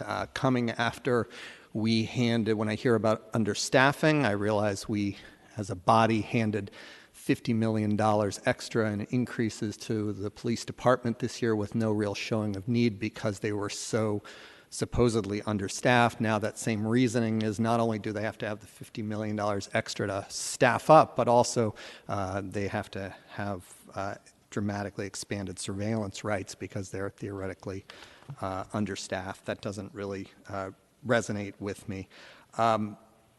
I want to, as others have, though, recognize Supervisor Peskin's leadership in, as has been noted in 19B, in bringing us to the point where we do have this before the board. I think that's very significant. And also want to thank the Rules Committee for their detailed work on this with multiple hearings. Want to acknowledge the concerns raised and the involvement of advocates, Bar Association, Police Commission, civil rights organizations, and many others who've raised concerns. I think that to some extent, Supervisor Peskin's in a little bit of an impossible role here, which is to try to get consensus and try to thread a needle here, and I appreciate, and it was one of the signatories as well to the ballot measure, which really was designed to prevent this from going to the ballot so we could have these hearings and these discussions and shape a sensible policy. I think there's value to that transparency, but I think we're still being asked to approve a policy at the end of the day. And just because it's a compromise doesn't make it good, right? And so, I think it's too broad. I'll briefly address why. But I want to start from I don't think the police have made the case for the need to go beyond exigent circumstances in the live surveillance. I just don't think that case has really been made. I don't think there's a demonstrated need. I think that were this an ordinance that did not have the live surveillance beyond exigent circumstances and was strictly limited to the exigent circumstances and to the historical use, we'd be having a very different conversation. But look, there's no evidence that the kind of broader surveillance, especially the live surveillance that we're talking about, that's allowed under this amended ordinance or this ordinance, reduces crime or makes us safer in any way. This is a complete leap of faith. There's no evidence for this. There is plenty of reason to be concerned about misuse. And I want to be clear, though, we're not just talking about something where there aren't the guardrails and someone might abuse a set of laws in a way that it wasn't intended for.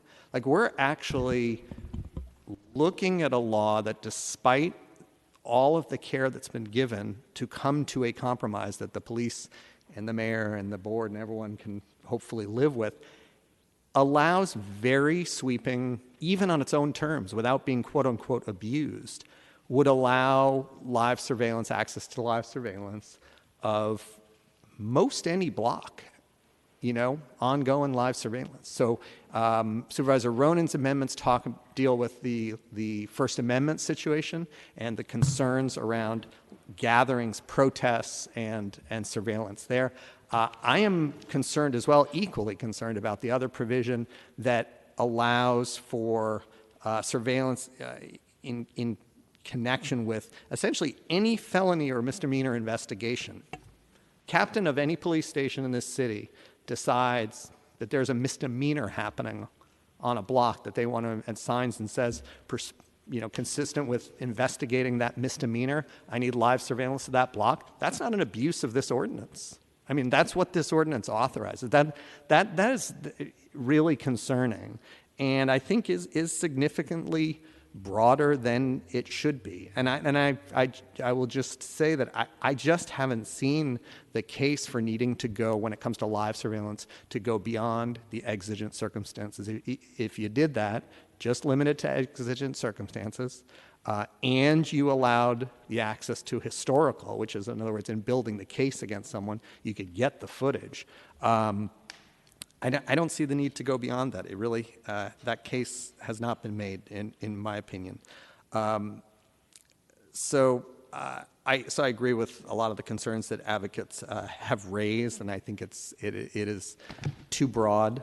So I will be supporting Supervisor Ronen's amendments. I'm looking forward to looking at Supervisor Peskin's amendments, and hopefully those can be reconciled to some extent, but can't support the ordinance as it is.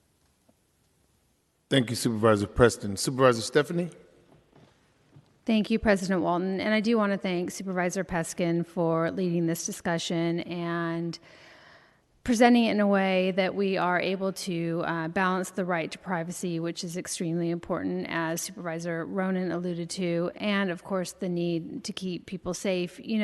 I have lived here for 21 years, legislative aide for 9 years, supervisor now for 5. When I'm all done, it'll be 18 years to District 2. And I have noticed with my own eyes, with my own ears, that things are different. And people do not feel as safe as they once did, and not for pure fantasy reasons, but because incidents happen to them, to their neighbors. We see it on the news, and people don't feel as safe. And I know, at least from my constituents and what we hear, is that the public is demanding that we do take a more proactive approach to improving public safety. And I want to acknowledge, too, what Supervisor Ronen said, is that safety is often used by people, like fascists, to gain control over people. And I don't think that's what's happening here, but I do want to acknowledge those concerns. I've joked with Supervisor Ronen before that I have my Italian passport ready to go. And so I want to acknowledge those concerns because I don't dismiss them at all. But this piece of legislation, I don't have those concerns in the way that I think that they've been expressed with regard to this legislation. I think that many safeguards have been put into the legislation, and I just know too, and it's again not a fantasy, that we are short police officers, and it's not propaganda in all of what's been said. It's numbers, it's data on how we determine who's calling 911 and how fast we can get there to help them. And we can't get there fast enough. We can't meet our demand. We don't meet our demand for service. We have to rely on officers for overtime.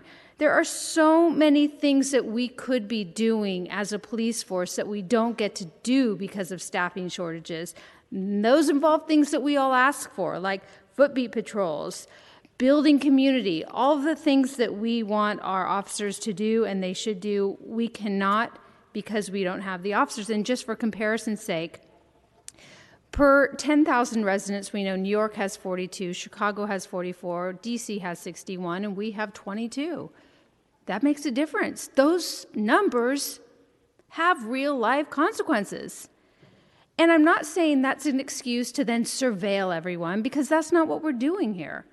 What we're doing here is balanced policy based on the numerous hearings we've had, led by Supervisor Peskin, about balancing that very precious right to privacy that Supervisor Ronan spoke of with the need to keep people safe. And when you look at what we're actually talking about, when you look at what the significant public safety event, what that is and the definition of that, is defined as a large or high-profile events in the city where SFPD, Special Events, Unit and Traffic Company manage street closures, barricades, and crowd management, Special Investigations Division manages dignitary escorts, or Homeland Security Unit is assigned to that potential to thwart a potential terrorist or criminal attack. It's not for everything. It's within a defined definition that has been agreed to. And I do believe it's a false allegation that this is too expansive and covers every event. It just doesn't. It's not in the legislation. For significant public safety events, SFPD can only use live monitoring for purpose of deploying personnel and for a max of 24 hours. This is not in every event. This is for things like a religious center experienced pervasive hate crime vandalism, which has happened in my district when they burned down the part of the Armenian church. Credible intelligence relating to homicide suspect or planned retaliation. I also just had a serial sexual predator attack another person on Chestnut Street. And yes, this is a problem. It's happening over and over again on this. They keep going out. This person keeps going after women, attacking them. And something needs to be done. We know that this is also used for intelligence relating to threats made against public officials and visiting dignitary, which I think is important. Received intelligence about the Proud Boys or potentially violent counter-protests, which I fear, and the very people that I think Supervisor Ronan was talking about, people that want to do harm to us San Franciscans. And we know that they've threatened it before. We saw what they did in San Mateo to interrupt story time with drag queens. I mean, there are people out there that do want to harm us. And again, I'm not using that fear to justify an expansive policy because I don't think that's what this is. So, you know, I look at the state of where things are. I look at what the U.S. Supreme Court just did in terms of weakening our ability to pass gun violence prevention laws. They struck down a New York law that required people to show a specific need to carry a firearm in public. And if you've seen recently, the amount of requests to our sheriff's department in terms of those who want to carry guns in San Francisco has skyrocketed. And so I do believe there's a need for our police department to have exceptions to what they have now, which is only being able to use live monitoring or view live monitoring with a request in the risk of death or serious bodily injury. I think that we have reached a place where we've balanced the need for everyone to feel safe with a right to privacy and for everyone to feel safe from those who would do us harm. I trust the police department to carry that out. I trust this body to hold the police department accountable, and that's why I'm going to support Supervisor Peskin's amendment. I won't be able to support Supervisor Ronan's amendment today, but I do want to acknowledge that I understand her concerns because where we are in our country, I completely understand. I just think that we've come to a place where we have enough safeguards in this legislation where we are able to pull back as a body if we think it's being abused. And I am prepared to vote for this today. And again, I want to thank Supervisor Peskin for his good work on this. Thank you. Thank you, Supervisor Stephanie. Supervisor Melgar? Thank you, President Walton. I also want to start by thanking Supervisor Peskin for the heavy lifting. You did do lots of heavy lifting, both politically and legislatively, and also to your staff. I know that it's sometimes thankless to, build consensus among folks, especially with the mayor's office and people who just feel differently about things. So I just want to say thank you. And I also want to thank Supervisor Ronan for listening to advocates and for all the work that you've put into this. In the past year and 7 months that I've been supervisor of District 7, I would say that easily 40% of the issues that we hear about from our constituents are about crime.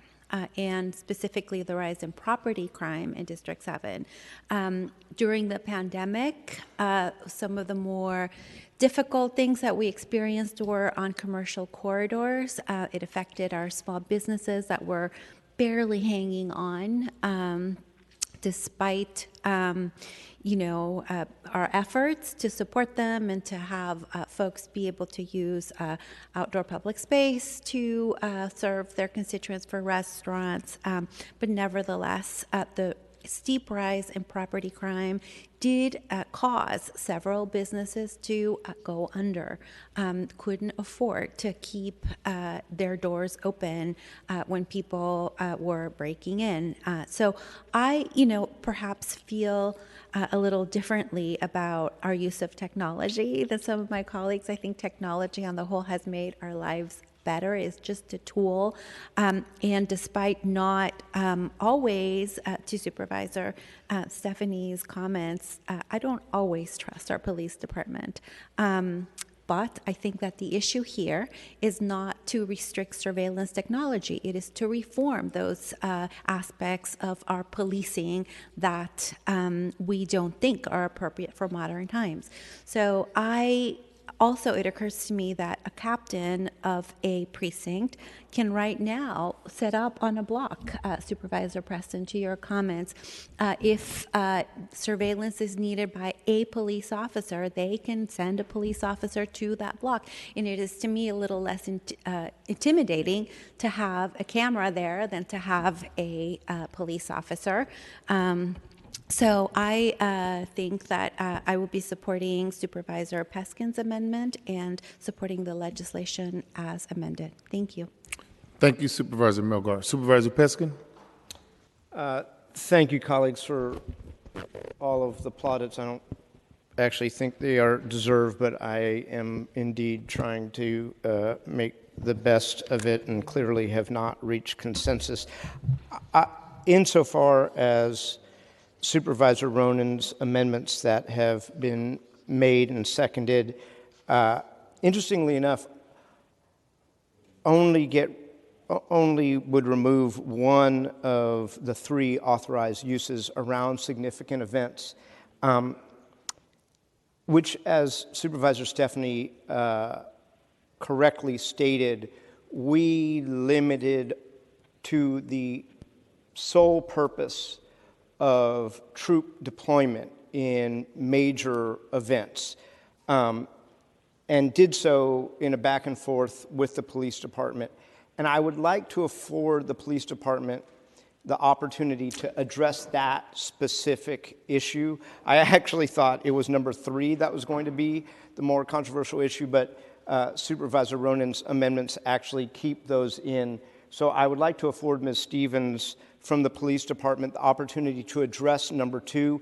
We did, and by the way, if you watched this in committee, I'm sorry for the repetition, but for people who didn't see it in committee, I think it's worth rehearing.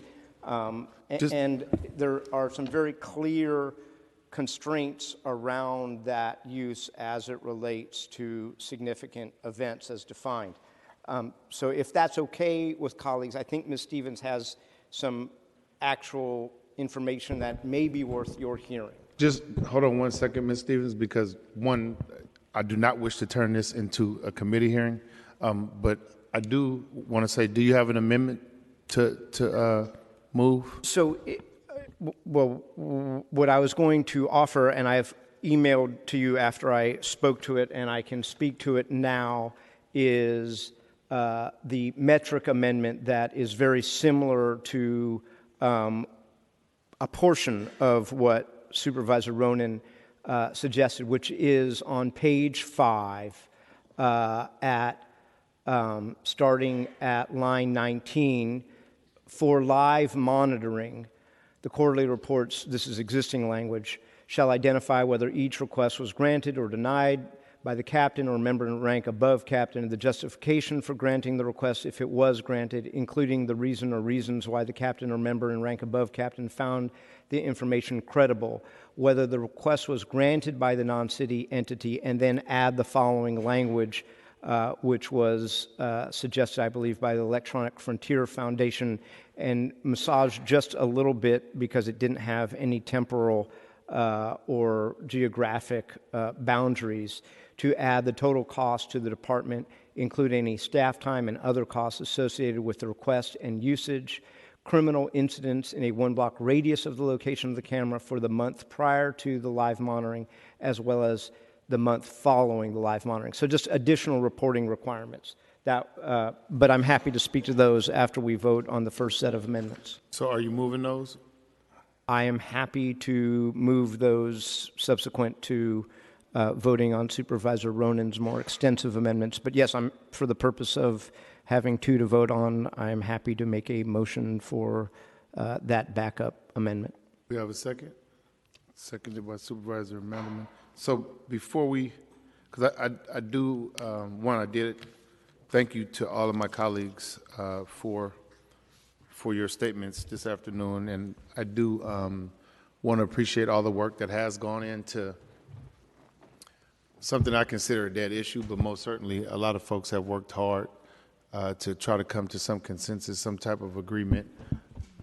You know, for me, I do want to dispel the myth that our police department cannot already get footage from private cameras that will help them lead to arrest. Like, I have to dispel that myth. You can do that right now. It happens right now.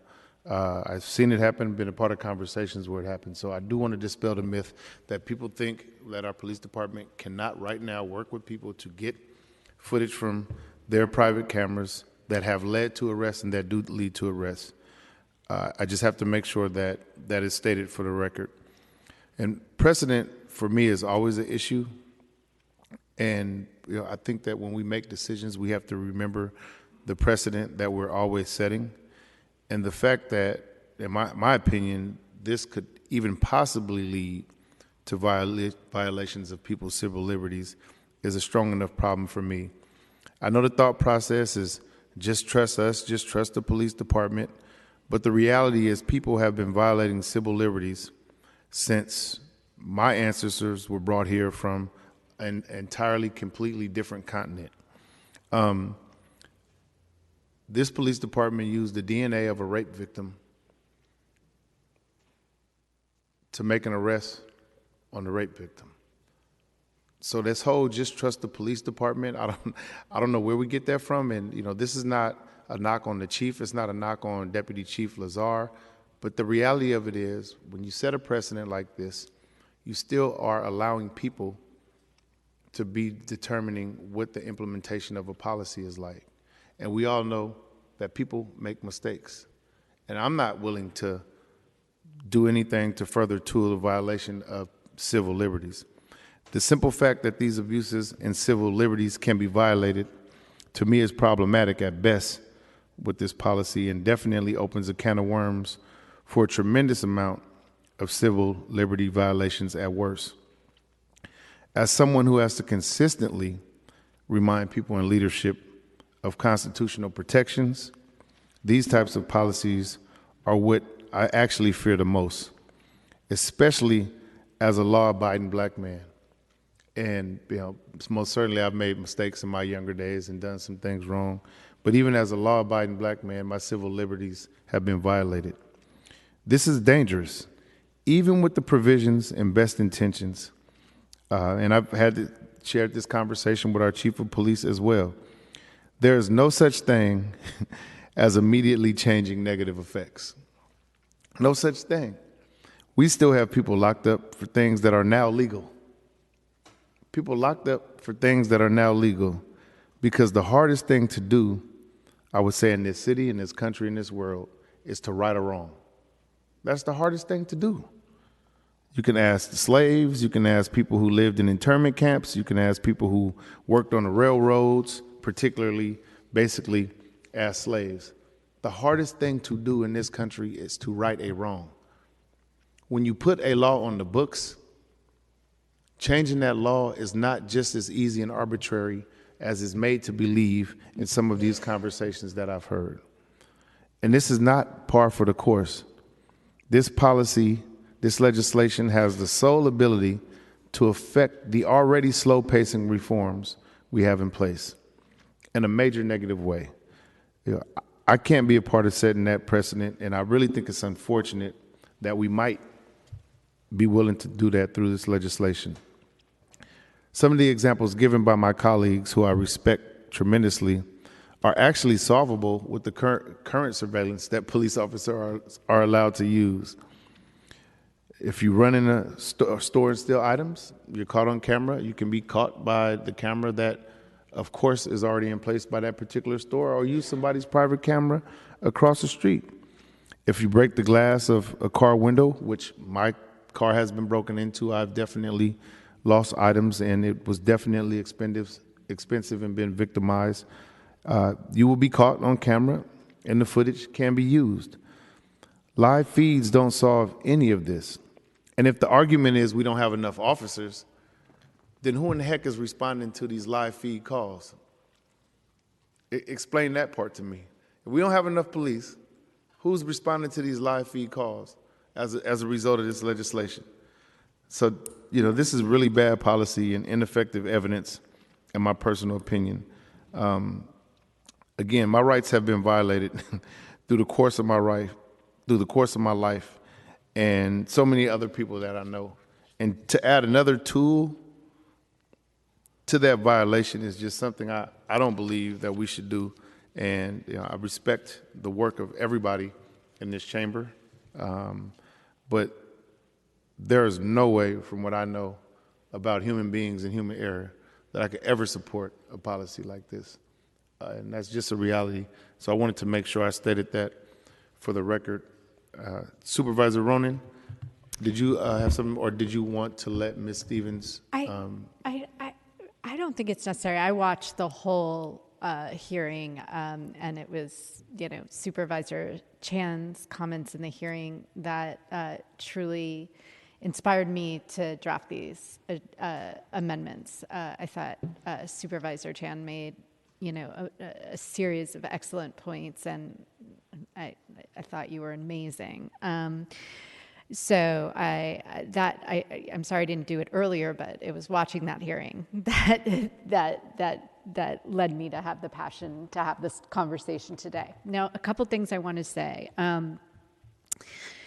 Number one, I'm not surprised that Supervisor Peskin is surprised that we didn't remove prong number 3, which I too, Supervisor Preston, have a major issue with the misdemeanor part specifically. I think that's problematic for a million reasons. However, in the spirit of trying to get something through that would last for 15 months, and knowing this board and knowing the propaganda machine in the press right now around the state of San Francisco, I chose to leave that alone and try to appeal to our privacy rights and our First Amendment right not to be surveilled by the police when we are expressing an opinion, often about controversial issues.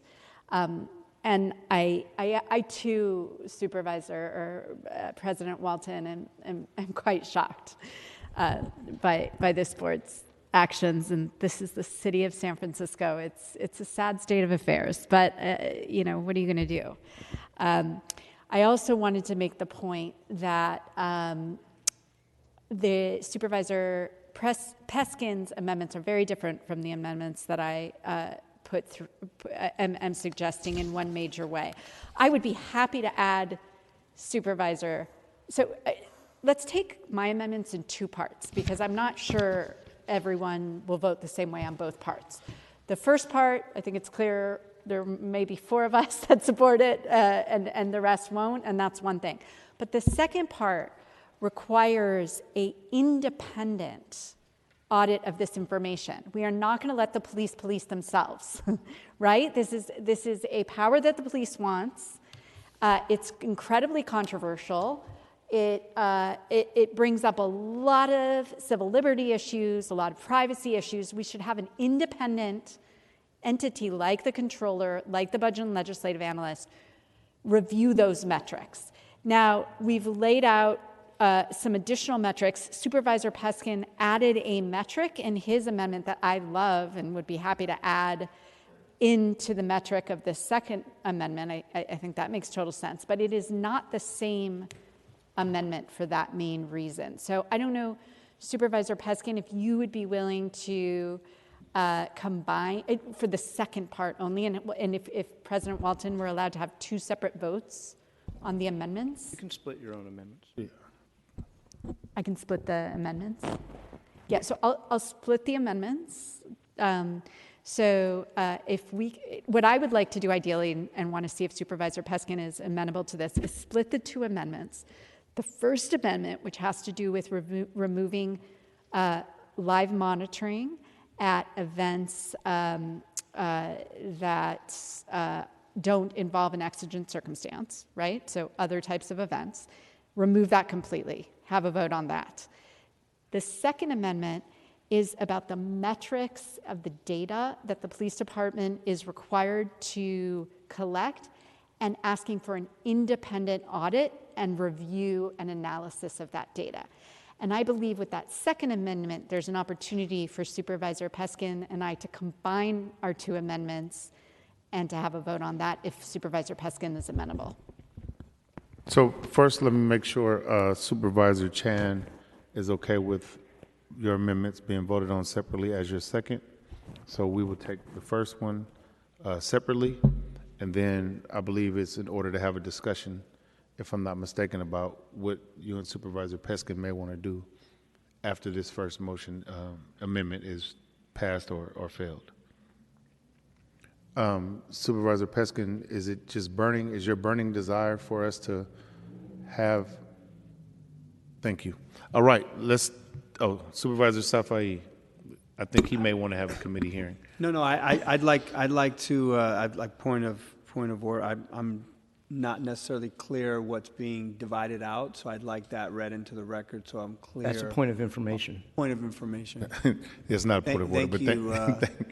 Thank you, Supervisor Safai. So, Supervisor Ronan, can you Sure. provide that clarity, please? So the first vote that we're about to have is on page 2 to remove the section called significant events with public safety concerns. Mm-hmm. And on page 4, on line 18, remove that the same Okay. section. So this, in other words, this policy. And on page 7, sub H. Yes, that's right. Do you understand now what what that first amendment is? I did. I wanted to make sure it was read clearly into the record that you were talking about 3 specific spaces. It was read. I had not, but she also divided it, and she mentioned just one sentence. So I just wanted to just point of information. So if we could have a vote on that first. So that'll be the first vote. Correct. And are you clear about the second one, Supervisor Safai? Let's do the first one first. Okay. Thank you. All right. So we have a motion to move forward the first set of amendments made by Supervisor Ronan, seconded by Supervisor Chan. Madam Clerk, did we get that recorded? Yes, the first set of amendments on Supervisor Ronan's amendments. Thank you so much. Would you please call the roll for that amendment? Yes. Supervisor Mandelman? No. Mandelman, no. Supervisor Marr? No. Marr, no. Supervisor Melgar? No. Melgar, no. Supervisor Peskin? No. Peskin, no. Supervisor Preston? Preston, aye. Supervisor Ronan? Aye. Ronan, aye. Supervisor Safai? No. Safai, no. Supervisor Stephanie? Stephanie, no. Supervisor Walton? Aye. Walton, aye. Supervisor Chan? Chan, aye. Supervisor Dorsey? Dorsey, no. There are 4 ayes and 7 noes with Supervisors Mandelman, Marr, Melgar, Peskin, Safai, Stephanie, and Dorsey in the dissent. Thank you. And by a vote of 7 to 4, the motion to amend does not pass. All right. Supervisor Peskin? Yeah, let's see if we can do this together. So I think there are a couple, 3 things going on here. One is the language that Supervisor Ronan has proposed on page 6. Well, the meat of it is on page 6 at lines 2 and 3, which is language that says the total cost to the department, including any staff time and other costs associated with the request and usage. And I have slightly more robust language that I read into the record, so I would like to posit that for a second. The second is that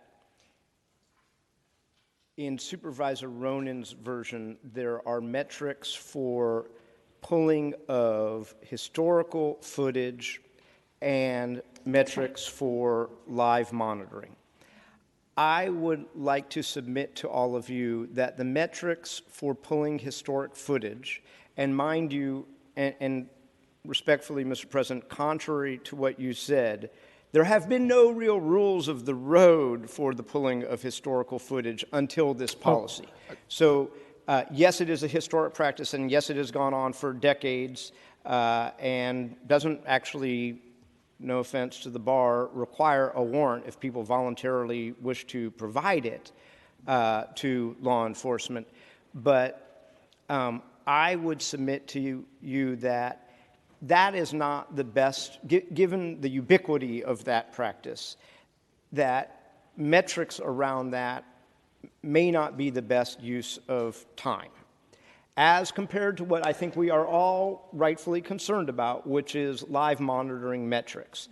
So I would suggest that we only apply these more robust metrics to live monitoring, and I would go further to the language that Supervisor Ronan has proposed at the bottom of that paragraph in gray on page 6, starting at line 12, which is that this board intends to identify strategies for, and I want to talk a little bit about the word independent, but for evaluation of the efficacy based on the review of the quarterly reports. I'm fine with that. And I think that we have at our disposal, and we can search this, we can do this prospectively, the Budget and Legislative Analyst's Office and the Controller's Office that can assist us in evaluating that information. So just as long as independent doesn't mean that we are going to go hire a third-party consultant, but that we are going to utilize resources within the government that are already available to us, I'm fine with that as we do a de novo independent evaluation after a year.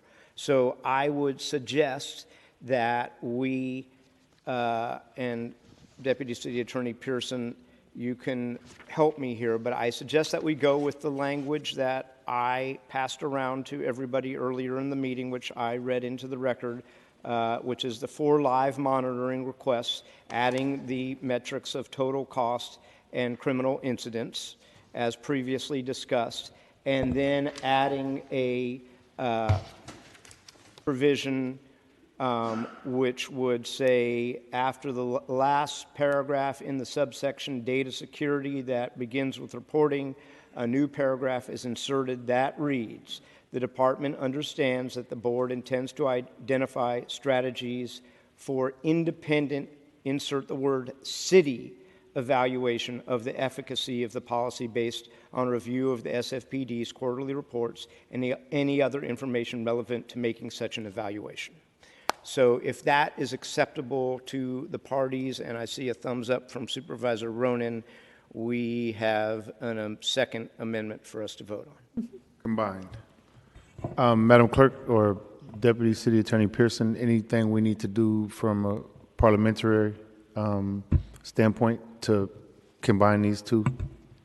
Deputy City Attorney Ann Pearson, I understand the amendment that's been proposed. I think Supervisor Peskin has accurately and adequately described it for the record, and I'm able to, to put that into writing afterwards. Thank you. Supervisor Chan? I think I just need clarification to understand the language and the amendment that, and that if Supervisor Ronan is agreeing to what Supervisor Peskin is proposing, that for page 6, and that there is a language difference between what Supervisor Ronan had proposed on line 3 versus what Supervisor Peskin proposed on his version is actually page 5, line 25, and that is specifically mentioning in a 1 block radius of the location of the camera for the month prior to the live monitoring as well as the month following the live monitoring. So we're agreeing to combine that language, which is adopting what Supervisor Peskin's. Now, there is, though, in Supervisor Ronan's on page 6, on her version that she shared with us on page 6, line 5, that's specifically for a procedure or protocol for historical footage request. But from what Supervisor Peskin has mentioned, that it's agreeing to a live monitoring request, not for historical footage request. So I just want to understand that are we addressing from starting from page 6, line 5, from Supervisor Ronan's version, are we addressing historical footage requests or are we addressing live monitoring footage request? So I am agreeing to removing the historical footage request. And sorry, adopting live monitoring. Yes, so the information that will be collected and then analyzed by an independent city department like the controller of the BLA will be just of the live monitoring incidents.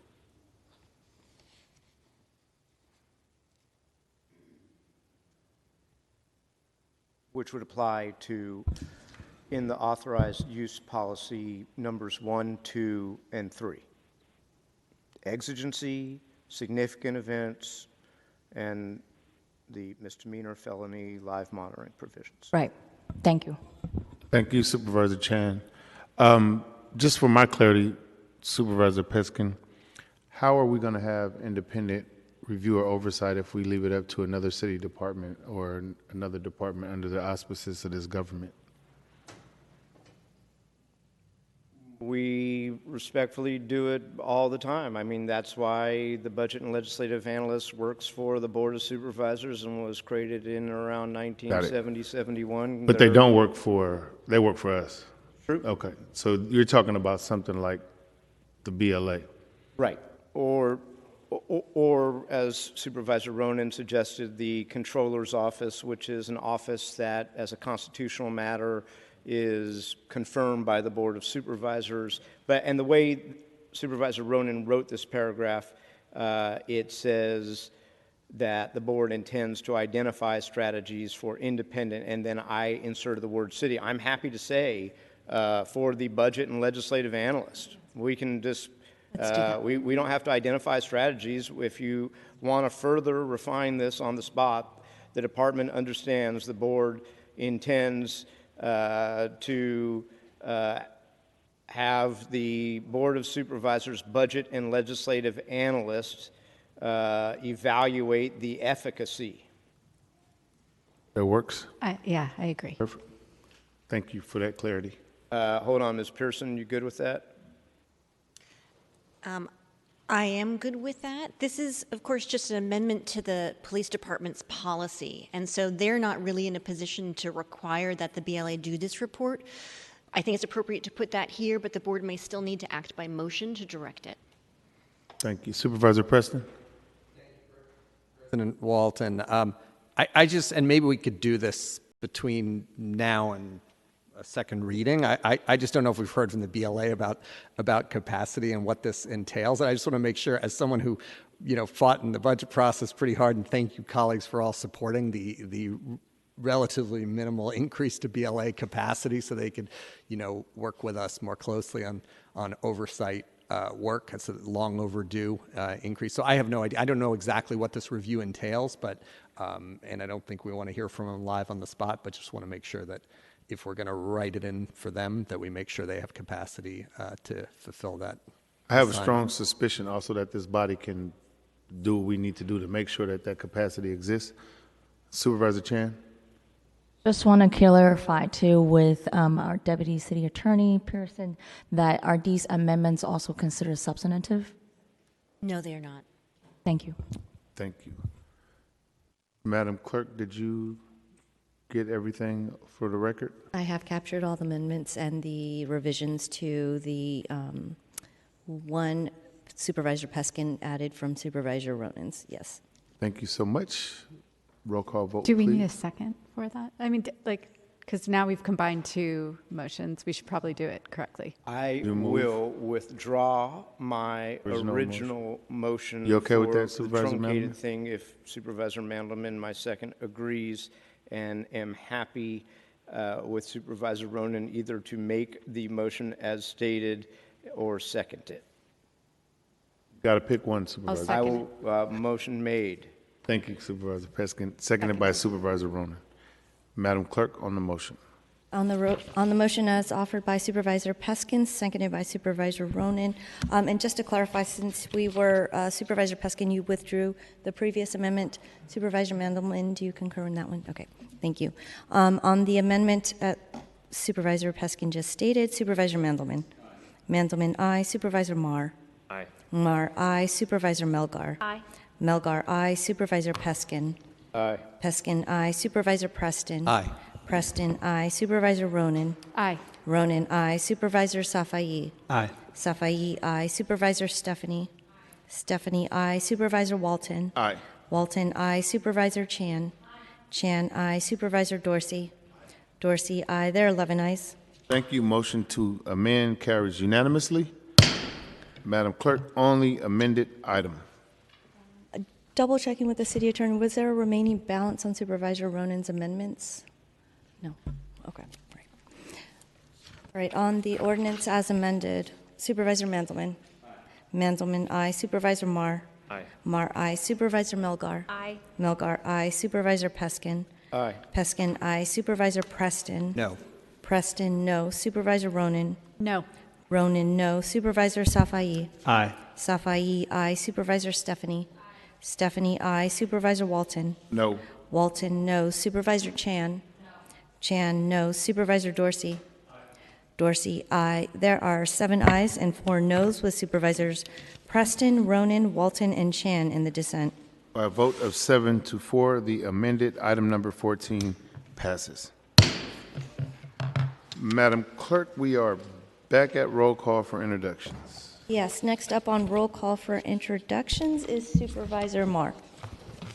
Submit. Thank you. Supervisor Melgar. Thank you, colleagues. So today I just have a request to our controller for something that I care deeply about and have been working on with Supervisor Ronan, which is the services that we provide to youth in our city. So you all may remember that former President Norman Yee had an effort along with a community to create, in collaboration with former Mayor Ed Lee, Our Children, Our Homes. Our Children, Our Families, which oversaw the investment in children's programming through the Children's Fund. So the Our Children Are Our Families Committee was composed of 47 people, and it included all these departments and a bunch of folks who were supposed to align our investment in children's services. Now, that committee has met a couple times, but because it is unwieldy, it really hasn't achieved anything. But if you look at the Our Children, Our Families website, you will see that they have done quite a bit of reporting on how different departments are doing with outcomes for children, and some of them are not doing so great. So I have talked to our controller, and I'm formally requesting that they do an analysis of our investment through the Children's Fund on the outcomes. Now, I have worked for a nonprofit that works supporting youth, as has President Walton, and in the nonprofit world, when you receive funding from the city, you are supposed to report regularly and often on whether or not you achieve your outcomes, whether you are meeting the outcomes that the money is supposed to come for. You're supposed to do it in the database and do it in the format that the department requires. But our departments are not required to do the same. So many of our departments receive funding from our children's baseline, but there are no metrics, there's no guidelines, there's no reporting requirements, there's nothing to say whether or not we're meeting the goals that we've all set together. So I am formally requesting that our controller do an assessment of the money that we are giving our departments through the children's baseline and figure out whether or not we are meeting the goals that we have all decided that we want to meet. And the rest, I submit. Thank you. Thank you, Supervisor Melgar. Supervisor Peskin. Submit. Thank you. Supervisor Preston. Submit. Thank you. Supervisor Ronan. Thank you. Supervisor Safai, we will look back to him. Supervisor Stephanie. Thank you. Supervisor President Walton. Submit. Thank you. Supervisor Chan. Thank you. Supervisor Dorsey. Thank you, colleagues. I'm introducing today a hearing request for a growing area of concern in bicycle parking. I personally use bike share as my primary means of transportation, and the introduction of bike share in recent years has changed the game in many ways. In my view, it has fundamentally changed bicycle politics in San Francisco, and for the better, by significantly expanding the numbers of people who have a stake in bicycle safety and protected bike lanes and in bike policy generally. The advent of e-bikes has also changed the game, I think, by making bicycling a more practical option for many commuters. Bike share is increasingly acknowledged as a gateway to e-bike ownership. And with the growing number of cyclists, I've heard from many of them that they have some real concerns about where to park their personal bikes, and especially e-bikes, which are obviously more expensive in locations that are safe and secure. If we are committed to encouraging more people to get out of their cars and onto bikes, and I think we should also be looking at investments we can make as a city to minimize the risk of bicycle thefts and incentivize more San Franciscans to join me, Supervisor Melgar, and I think many others to become bicycle commuters. So this hearing should also highlight options already available. SFMTA has bike lockers at several garages in the city. And there are similar lockers at Caltrain and BART stations. It's a great start to expand our bike parking network, and I want to work with SFMTA and other transit agencies on possible improvements. Many existing bike lockers at parking garages and transit stations are not big enough to accommodate cargo bikes and family-sized bikes, something else we should be thinking about better accommodating.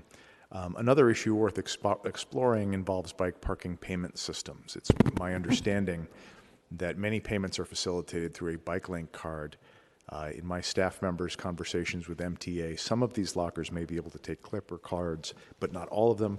I know that Lyft Bikes accepts Clipper cards to identify members, and it would be nice for bike lockers to uniformly accept that as well. So I look forward to engaging with MTA and our other transit agencies on this. Next, I have a memoriam.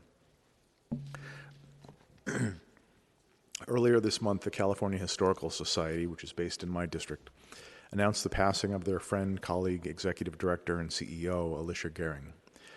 Alicia died on August 23rd at her home in San Francisco in the arms of her husband, Jerry, after a brief and courageous battle with cancer. She was just 61 years old. Tony Gonzalez, chair of the Board of Trustees at CHS, described Alicia as a fearless advocate for those who have been marginalized and forgotten, and a passionate public historian. She came from Wisconsin to California with a sense of adventure and brought a unique blend of pragmatism and optimism to her work at CHS. She will be greatly missed by our board and staff. Alicia L. Gehring, nee Taylor, served as Executive Director and Chief Executive Officer of CHS since August 2019. She came to CHS from the Wisconsin Historical Society with the vision to increase access to California history and to expand the Society's statewide reach. Under her leadership, CHS weathered the COVID-19 pandemic and laid the groundwork to emerge from it with a bold new vision to increase its statewide reach and impact. Amidst all the challenges we face today, political discord, social injustices, climate change, and more, Alicia advocated for the important role history plays to guide Californians in making better decisions today and in the future. To that end, she worked tirelessly as a proposed history education and field services initiative to help CHS obtain its statewide outreach goals and to fulfill its ambitious vision for the future.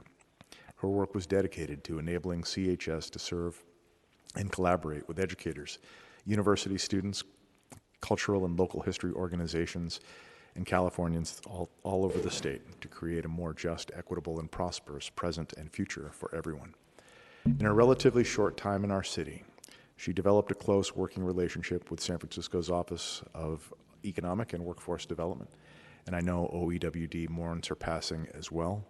Alicia leaves behind her husband, Jerry, 3 sisters, a brother-in-law and his family in Florida, several nieces, nephews, great-nieces, and great-nephews, and countless friends and admirers.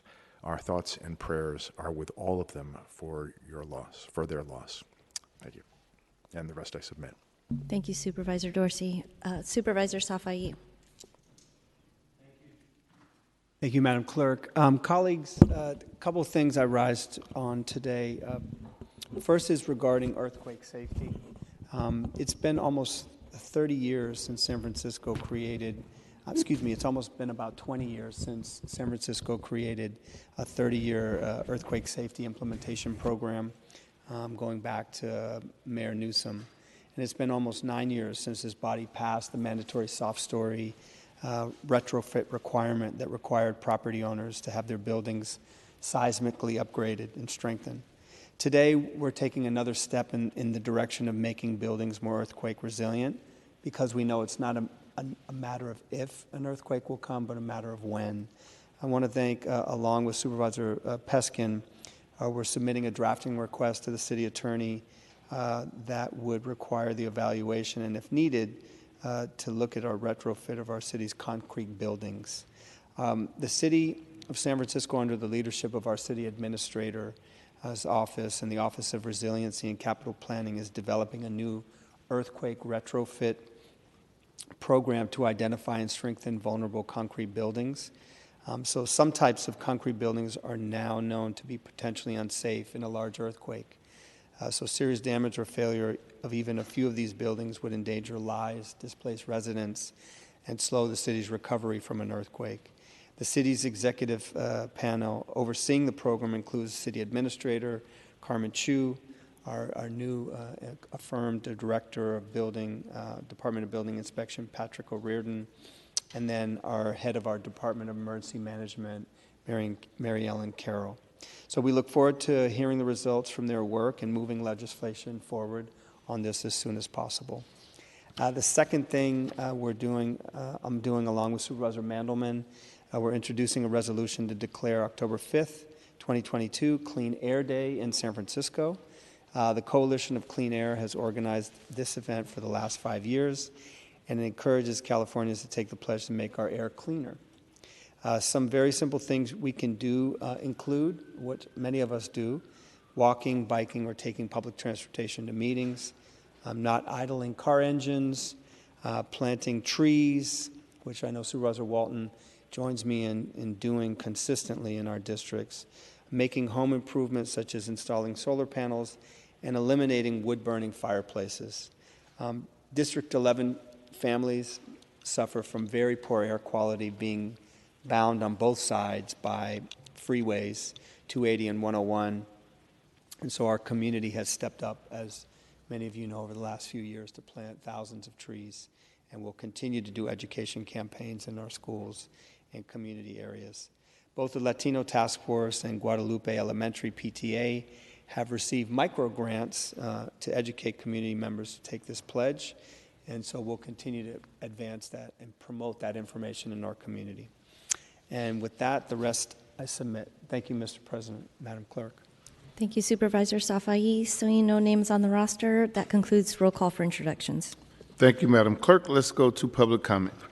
At this time, the Board of Supervisors welcomes your general public comment. We will first hear from those joining us here in the chamber, and then we'll go to those joining us remotely. To provide remote testimony, please call the telephone number 415-655-0001. Enter the meeting ID 2485-058-7354, then pound and pound again. Once connected, you'll hear the meeting discussions, but you will be muted and in listening mode only. Press star 3 to enter the speaker's queue. When the system prompt indicates you have been unmuted, that will be your prompt to begin your comments. During this comment period, we ask that you speak on the for adoption without committee reference calendar, items 33 and 34, or any other general matters that are not on today's agenda, but within the subject matter jurisdiction of the board. All other agenda content today has been reported out to the board by an appropriate committee where the public comment requirement was fulfilled. You may also submit written correspondence by U.S. mail to the San Francisco Board of Supervisors, number 1, Dr. Carlton B. Goodlett Place, City Hall, room 244, San Francisco, California, 94102, or by email at bos@sfgov.org. I'll now call on to our interpreters who are still with us today and invite them to provide instructions. Arturo, Agnes, and Raymond. Para dar su comentario público, por favor, marque 415-655-0001, seguido por el código de acceso 2485-058-7354, más la tecla de numeral 2 veces. Luego presione asterisco 3 y antes de empezar a hablar, espera que el sistema le diga que su línea ha sido activada o you have been unmuted en inglés. Usted tendrá solo 2 minutos para dar su comentario. Gracias. 大家好，而家係一般公眾評論環節。如遠程參與會議公眾人士要表達意見，請撥打415-655-0001之後輸入會議 ID 號碼2485-058-7354，然後再按兩次井號鍵加入收聽會議之後，請再按先後加3個鍵排隊輪候發言。當你聽到提示音 You have been unmuted 已取消靜音，即表示你隨時可以開始發言。公眾人士嘅發言時間不得超過2分鐘。現場參與會議公眾人士將會優先發言。多謝 ，Thank you。 Para magbigay ng papulong komento, tumawag po sa 415-655-0001. Ang meeting ID po natin sa araw na to, 2485-058-7354. Matapos ito, pindutin simbolo yung pound 2 ulit para makasama at madinig ang pagpupulong. Para magpahayag, pindutin pang star 3 at maghintay po ng mga katagang you have been unmuted. Maaaring po magbigay komento sa loob ng 3 minuto. Maraming salamat po. Thank you. Thank you again, Arturo, Agnes, and Raymond, for being here with us today. If you're joining us here in the chamber and you wish to provide public comment, please line up to speak now. Seeing no one here in the chamber to provide public comment, Mr. Lamb is checking to see if we have any remote callers who would like to provide any comments. If you have not already done so, please press star 3 to line up in the queue, and wait until the system indicates that you have been unmuted. Mr. Lamb, do we have any callers in the queue?